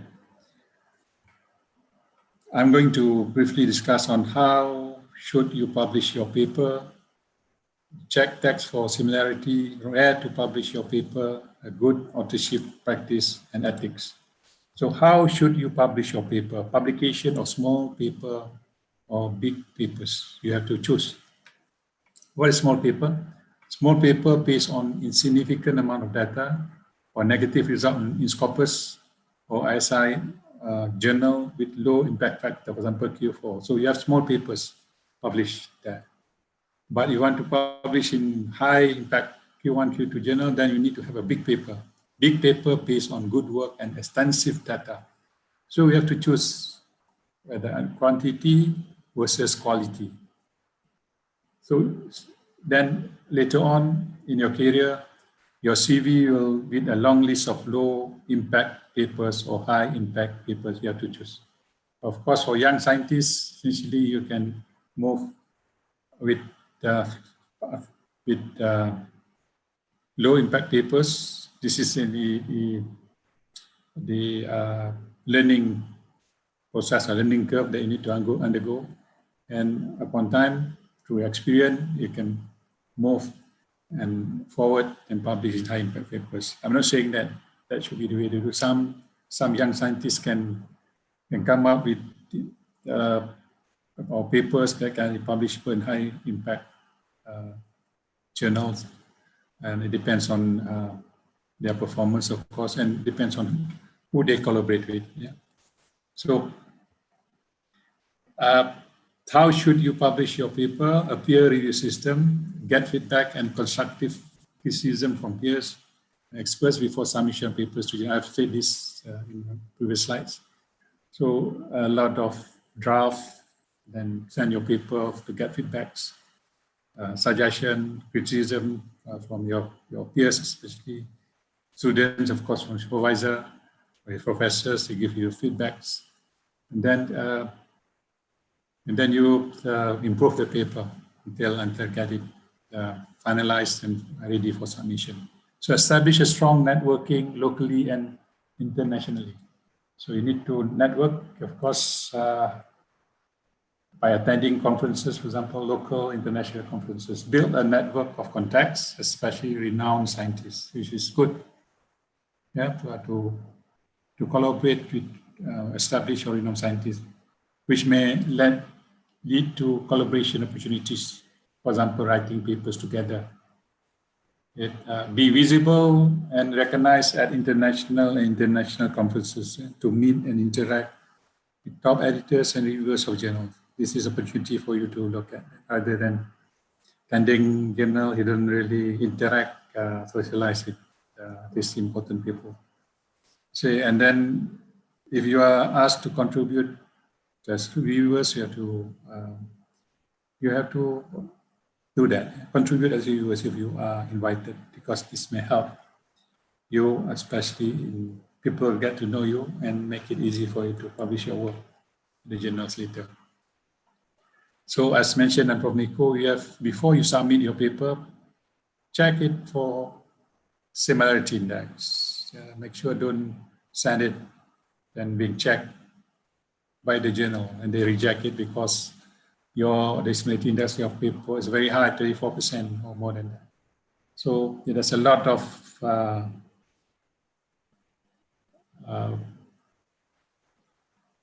example, Turnitin, a lot of software being used. Intelligent plagiarism checker, checks the text for similarities against billions of sources. So similarity index, the higher the score, the higher the likelihood of plagiarism. So most index journals, especially the top journal, high index journal, they allow not more than 20% similarity index. So we have to really rephrase. If you got pretty high similarity index, sometimes it's not really your work is not new, but the chances is the sentence that you construct similar to what's been published before. So then you need to rephrase sentences so that they are different from what has been published previously in journal. Okay. So where to publish your paper? Of course, aim for ISI. Publication ISI with impact factor, flagship and top journal Q1. This is of course you have to be reasonable, depends on the quality of your work. So Q1 ISI, and then only go for low impact factors journal Q2 and below when your paper has been rejected by Q1 journal.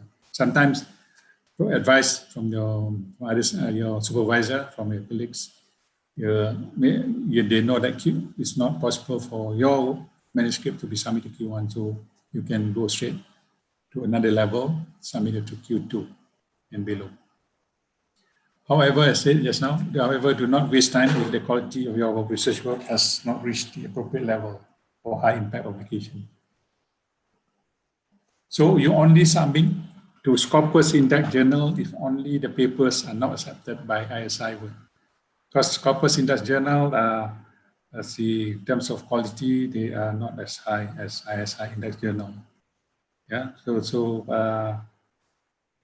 avoid publishing in non-index journal. This is the worst thing.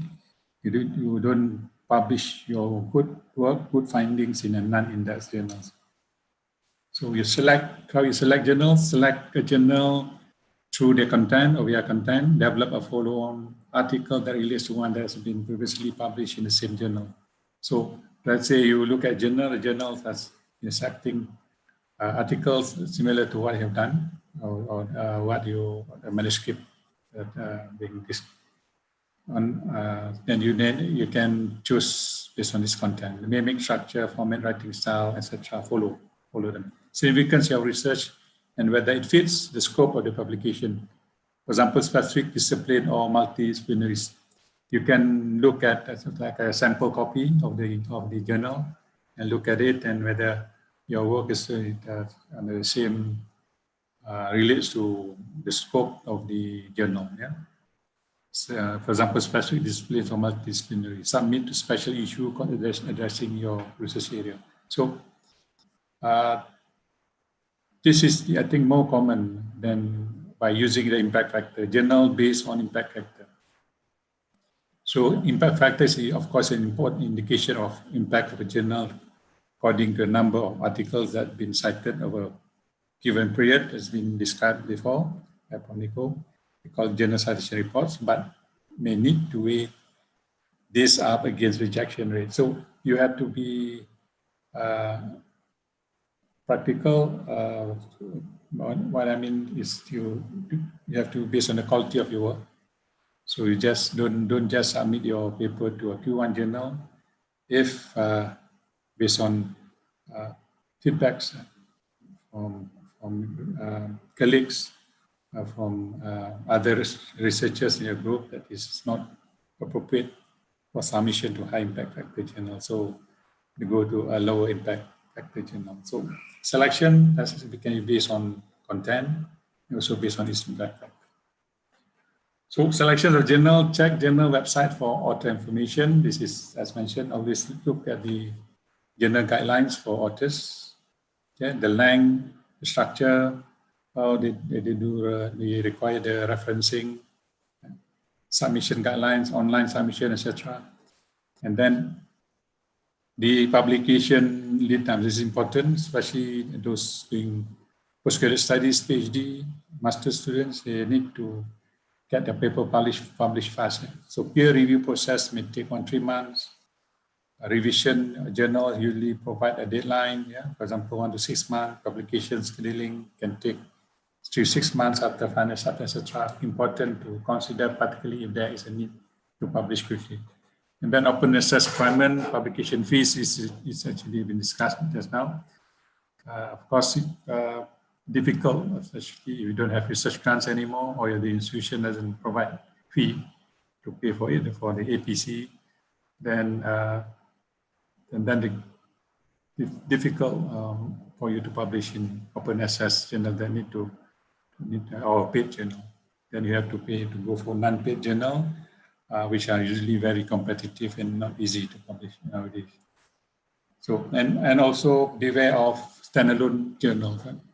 Because what the ways if you come up with a good manuscript based on good research, good findings, and you publish in a standalone journal, or which I should say is a fake journal, potential, possibly, or probably predatory, fully open access journal. This is actually widely available on the internet, especially online. So do not send your papers to this journal. Yeah. So this is a list of questionable, scholarly open access standalone journals. And for journals published by publisher, look for the publisher on the list of publishers. Okay, this is you are interested to look at it. This is the website, standalone journal by Bells. Read the available review, assessment, and description provided here, and then decide whether you want to submit article or serve as editors and on editorial boards.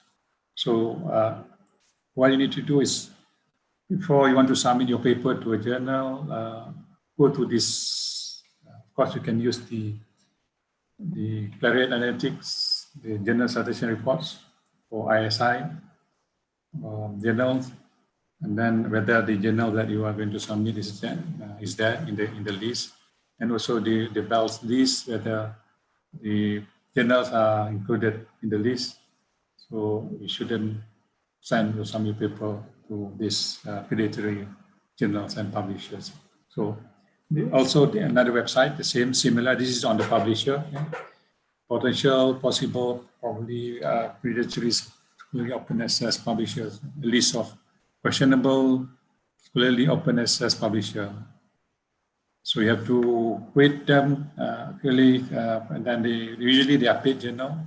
Few cases, non-open access publishers practice match those of predatory publishers. Sometimes it's difficult for you to differentiate between a good journal and a predatory journal based on the name or the title of the journal. Very close. So we have to really check the list to make sure that you don't be deceived or being cheated by sending your article to this predatory journal. And also previously, Nico mentioned about the ethics in publication. I say it's a good authorship practice, a GAP.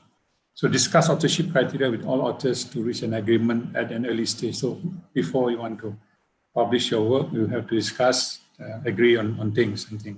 So who should be the corresponding author and the first author?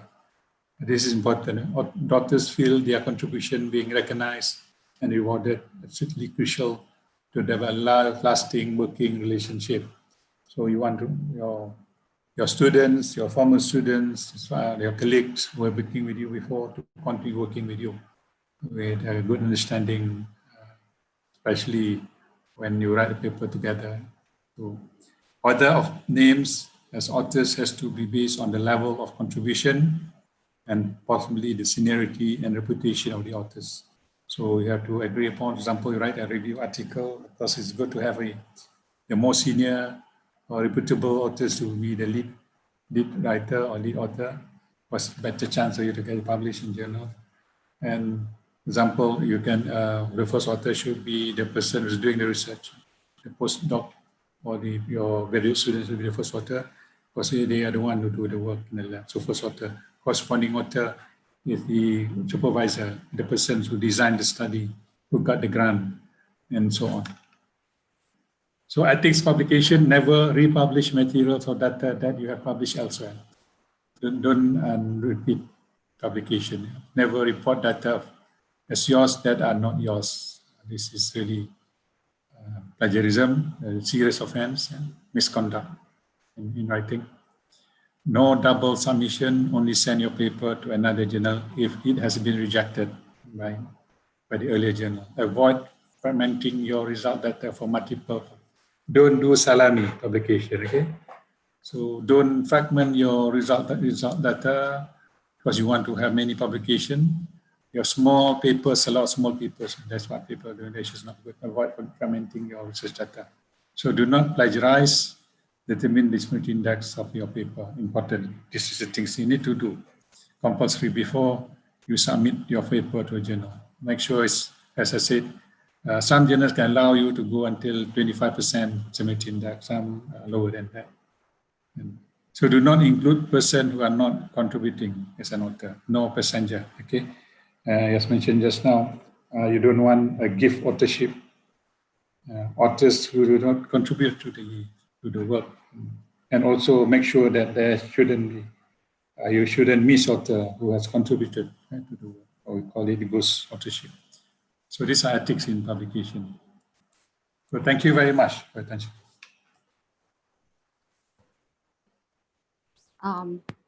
Okay, thank you very much, Professor Dato. On time, I'm on time, or I'm taking more than that. I just want to make sure I use the 45 minutes given to me. Okay, yes. Thank you again for Professor Dato Dr. Ibrahim Jantan for the excellent presentations. And because our time is limited, so we're really sorry that we only read 2 questions for each speaker. And then I will read the question from Edita Reniston. So, and the question is also become the question of our other 2 participants. So I think the first 2 questions is addressed to Professor Vermeulen. First question is how to spot predatory journals. And the second question is, do you agree if when reviewer evaluating your paper too fast, is that the sign of that paper is a bad paper, or is that the sign that the bad journal that the journal is a bad journal? So Professor, I would like to welcome Professor Nico to answer the questions. Excuse me, could you unmute your audio? Okay, thank you very much. Can you hear me? Yes, we can hear you. Yes. Would be nice if Prof. Ibrahim could unshare his screen. Yes, I'm doing now. Sorry. Okay. But for the sake of time, The two questions are predatory journals, and I think that Professor Ibrahim gave a website already where you can see predatory journals, which is a very practical way. But on the other hand, in practice, we always look whether a journal is covered by PubMed, because PubMed has a procedure in which journals are scrutinized for at least 3 years about their quality and about their consistency. And that means that in these 3 years, the journal has to publish sufficient quality articles. Secondly, the publication time should be reasonable. Thirdly, the number of citations should be increasing, and a number of that type of quality criteria you have to fulfill as a journal before you are taken up in PubMed. And I think you can easily conclude that being taken up in PubMed is indeed a quality criterion. But on the other hand, I think that the website Professor Ibrahim mentioned about predatory journals is also a good way. The second question I noticed from you is reviewing very fast a sign of a poor journal? Yes. No, I don't think so. Usually, the reviewing process is taking too long. In poor journals, the reviewing process takes sometimes months. And that is not up to date and certainly not fulfilling quality research to be published. So I would not say that too fast reviewing is a sign of a poor journal, but too slow reviewing. If you publish in Science or in Nature or in Cell, the reviewing process takes 2 weeks. So it is at least the first reviewing part of the process takes 2 weeks. And that, of course, are quality journals. So my answer would be no. It is not a matter of the speed of reviewing. It is much more a matter of the quality of reviewing within a reasonable time, but short is no problem. Is that answering your questions? I noticed several other questions also, but it's up to you. Okay, I think that will be enough. I mean, thank you very much for the answer. And then the next two questions are addressed to Professor Dr. Ibrahim Jantan. The first question is, one of the issues in publishing journal is the cost is too expensive. And how to solve this? Do you have any suggestions to solve this problem? And also, I would like to read the second question. As a reviewer, what are the common mistakes generally made by researchers from Indonesia in writing scientific paper? I'd like to welcome Professor Dato Ibrahim to answer the questions. Thank you, Dr. Aini. Very interesting question. So the first question is on the cost to pay publication fees, or we call it APC, the charge to publish paper in journals, there are now journals with options. You can publish your paper online, paid. Yeah? So as mentioned by Prof. Nico, it's the advantage of publishing it online. The paid with a fee, APC, or you can also publish it in non-paid publication or non-paid journal without paying. So it's a choice actually. But you have how to solve the problem.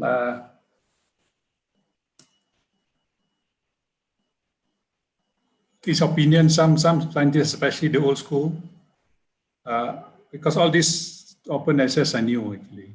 I remember when I started my career as a scientist, I publish all I never spend money to publish my manuscript or papers. It's all free. Open access only come in, I think maybe not more than 10, 15 years ago.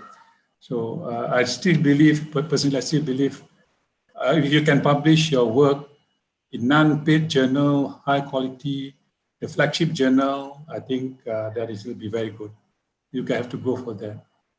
And then, of course, paid journal, the advantage of you get more accessible to the audience, more citation, of course, there's advantage for that.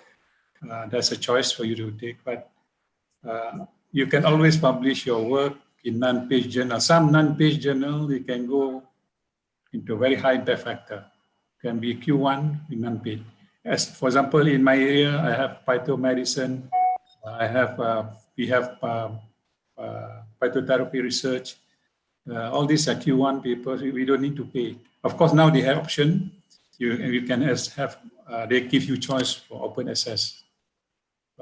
So that is a problem. That is how you solve problem. Unless you have research grant or your institution can pay for the APC. So that is my response for the first question. Second question, I think Indonesian scientists, you have come up with good data. I've seen because I've been working with scientists, many students doing PhD, masters in my lab. They are very good actually, come up very good.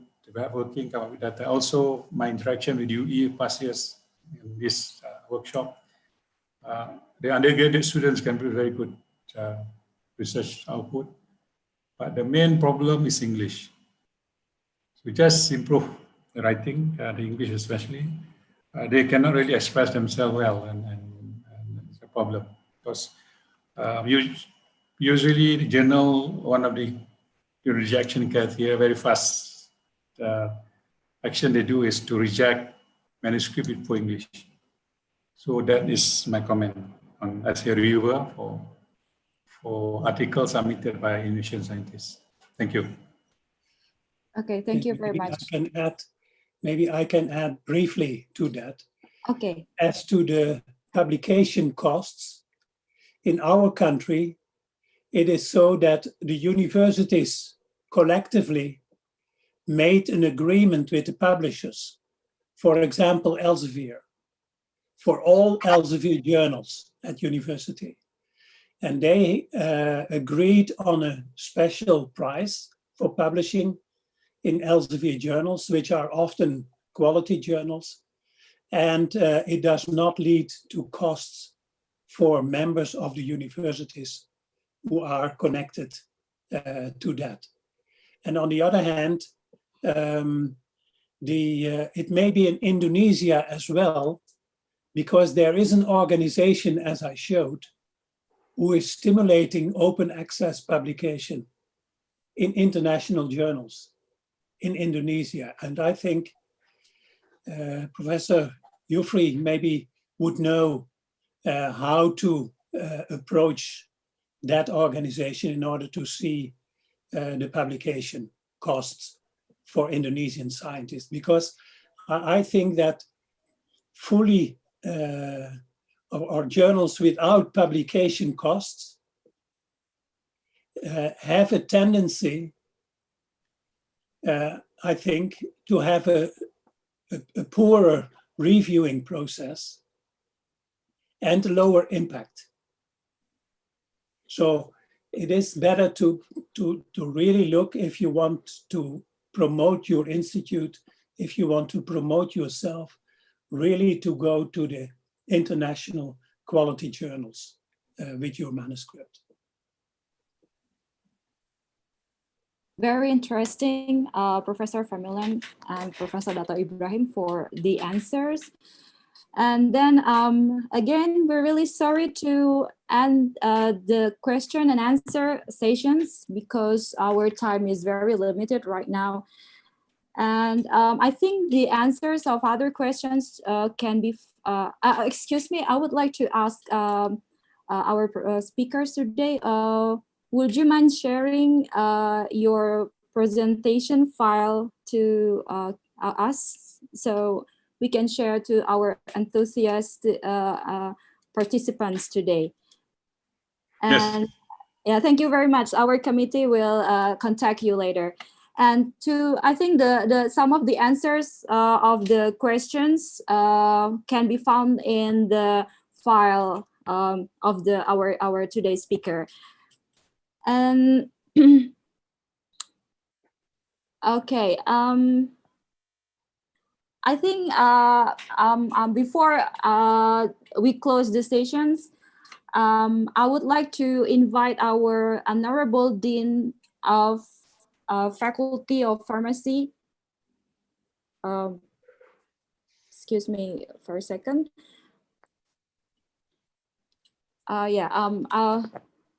Okay.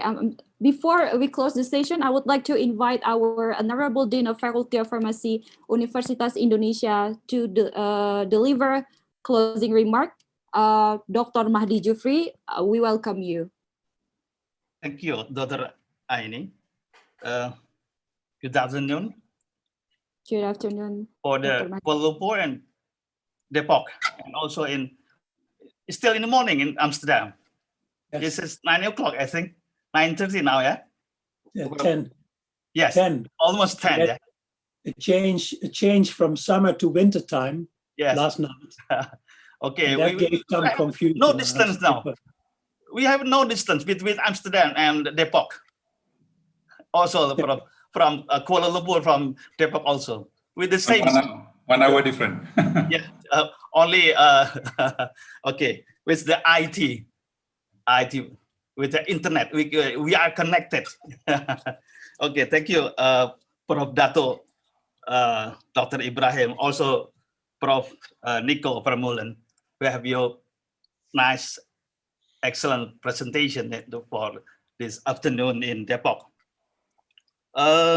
Yeah, our rector for first, this is the new rector from ARI, he asked to all the deans to increase or improve the publication. How to shift from the Q2, Q3, and to Q1, and also the most publication, the quality of public, like a nature, like from Vermeulen say, nature or cell, like this. How to publish, and also from our minister, from Bambang Brojonegoro, he said, we will use our diaspora, our excellent PhD who distribute in all over the world, in Amsterdam, in Kuala Lumpur, in US, also in other country. He promote, and he will using it for collaboration. How to put our research in the quality of journal without collaboration? Cannot. We must collaboration. That is he mentioned with address in all of the deans and also the rector. It is very important because we know our resources is in Indonesia still lack for the instrumentation like this. We can also the collaboration. It is very important. yeah, during the pandemic situation, we can connect it. We can relate the situation, the webinar like this, coaching clinic, to increase, improve our knowledge about how to writing a good journal, in a good journal. It is like said from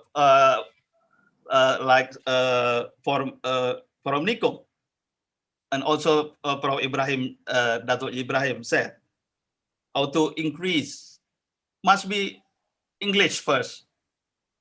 English. The student must be English. Improve the English, and then improve another how to write, and then yeah, all the lecture will contribute how to the student to improve the quality of the journal must be published for the next 5 years. It is the hope of our president, of our rector, Prof. Ari. Maybe it is thanks to all the speakers, to the all committee, especially for the Padlina, Aini Gusmira, Eko, and also others, and also the other lecture for the this event, for webinar, also the coaching clinic, or the next session. I will thanks also to the another Prof. Ari also, who can connect for the speaker, for Prof. Nico. Also for the, maybe for the finance, also from Vice Dean, our to improve, how to improve our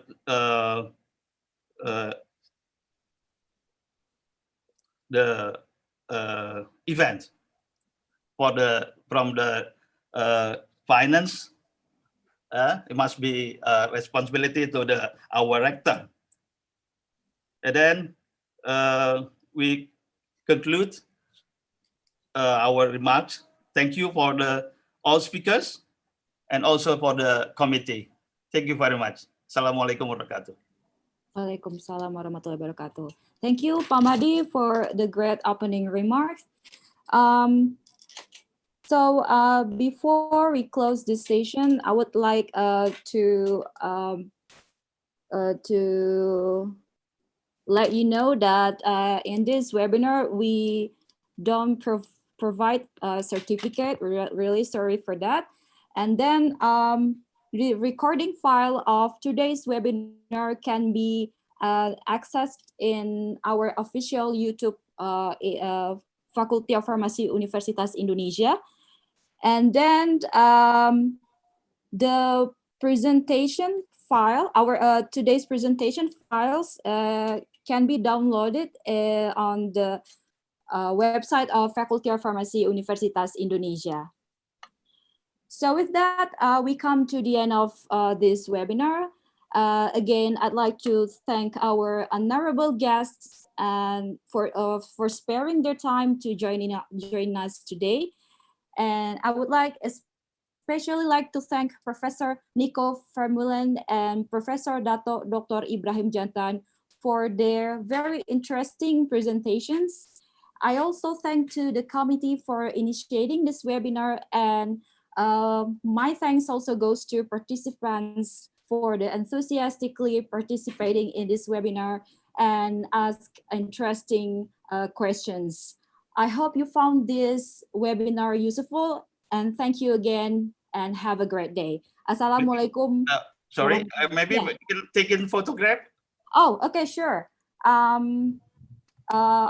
the any committee, yeah. I think the committee, who is will take it photograph? Okay, I will ask the committee. Could you give me a moment?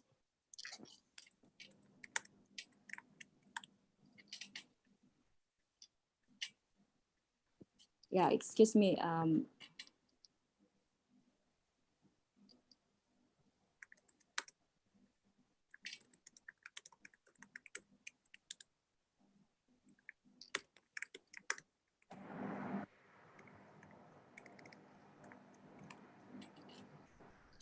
Okay, I think one of our committee is ready to take the pictures. So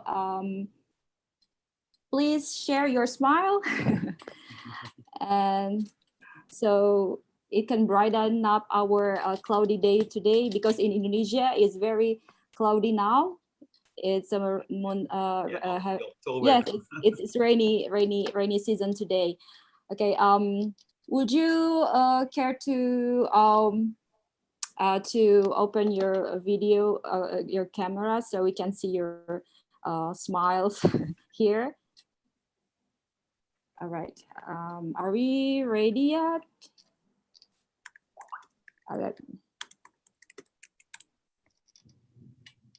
Okay, I think we're ready. And then I will give instruction in 3. Okay. I think, okay. What about others? So we still have. So can we start now? I think we can start. Oh, we can start now. Okay. All right. We can start now. Okay. In 3, I will count in 3. 3, 2, 1. Smile. Okay. Let me check if it's taken. Enough? Is it Dr. Eko? I think it has been set. Is it set? It has been set. Yeah. Well, I think we got the picture here. Okay. Yes, thank you very much. Okay. Yeah, I think yeah, we get a good picture here. Yes, but not all participants open the video, but that's okay. Still a good picture. Okay. Yeah, I think again, thank you very much for all the participants and also for the speakers, and have a great day. Assalamualaikum warahmatullahi wabarakatuh. Waalaikumsalam. Okay. Yeah. Thank you. Yeah, thank you. Nico, thank you very much. From Nico. Terima kasih Pak Madi. Ibrahim. Terima kasih Pak Madi. Terima kasih. Selamat Terima kasih sore. Pak Rina. Thank you very much, Prof. Ibrahim. Thank you very much. Please Ayun, keep being safe and healthy. Okay. Oh, Yeah. During how old Amsterdam now? Still red or not too good. Not yellow? too good.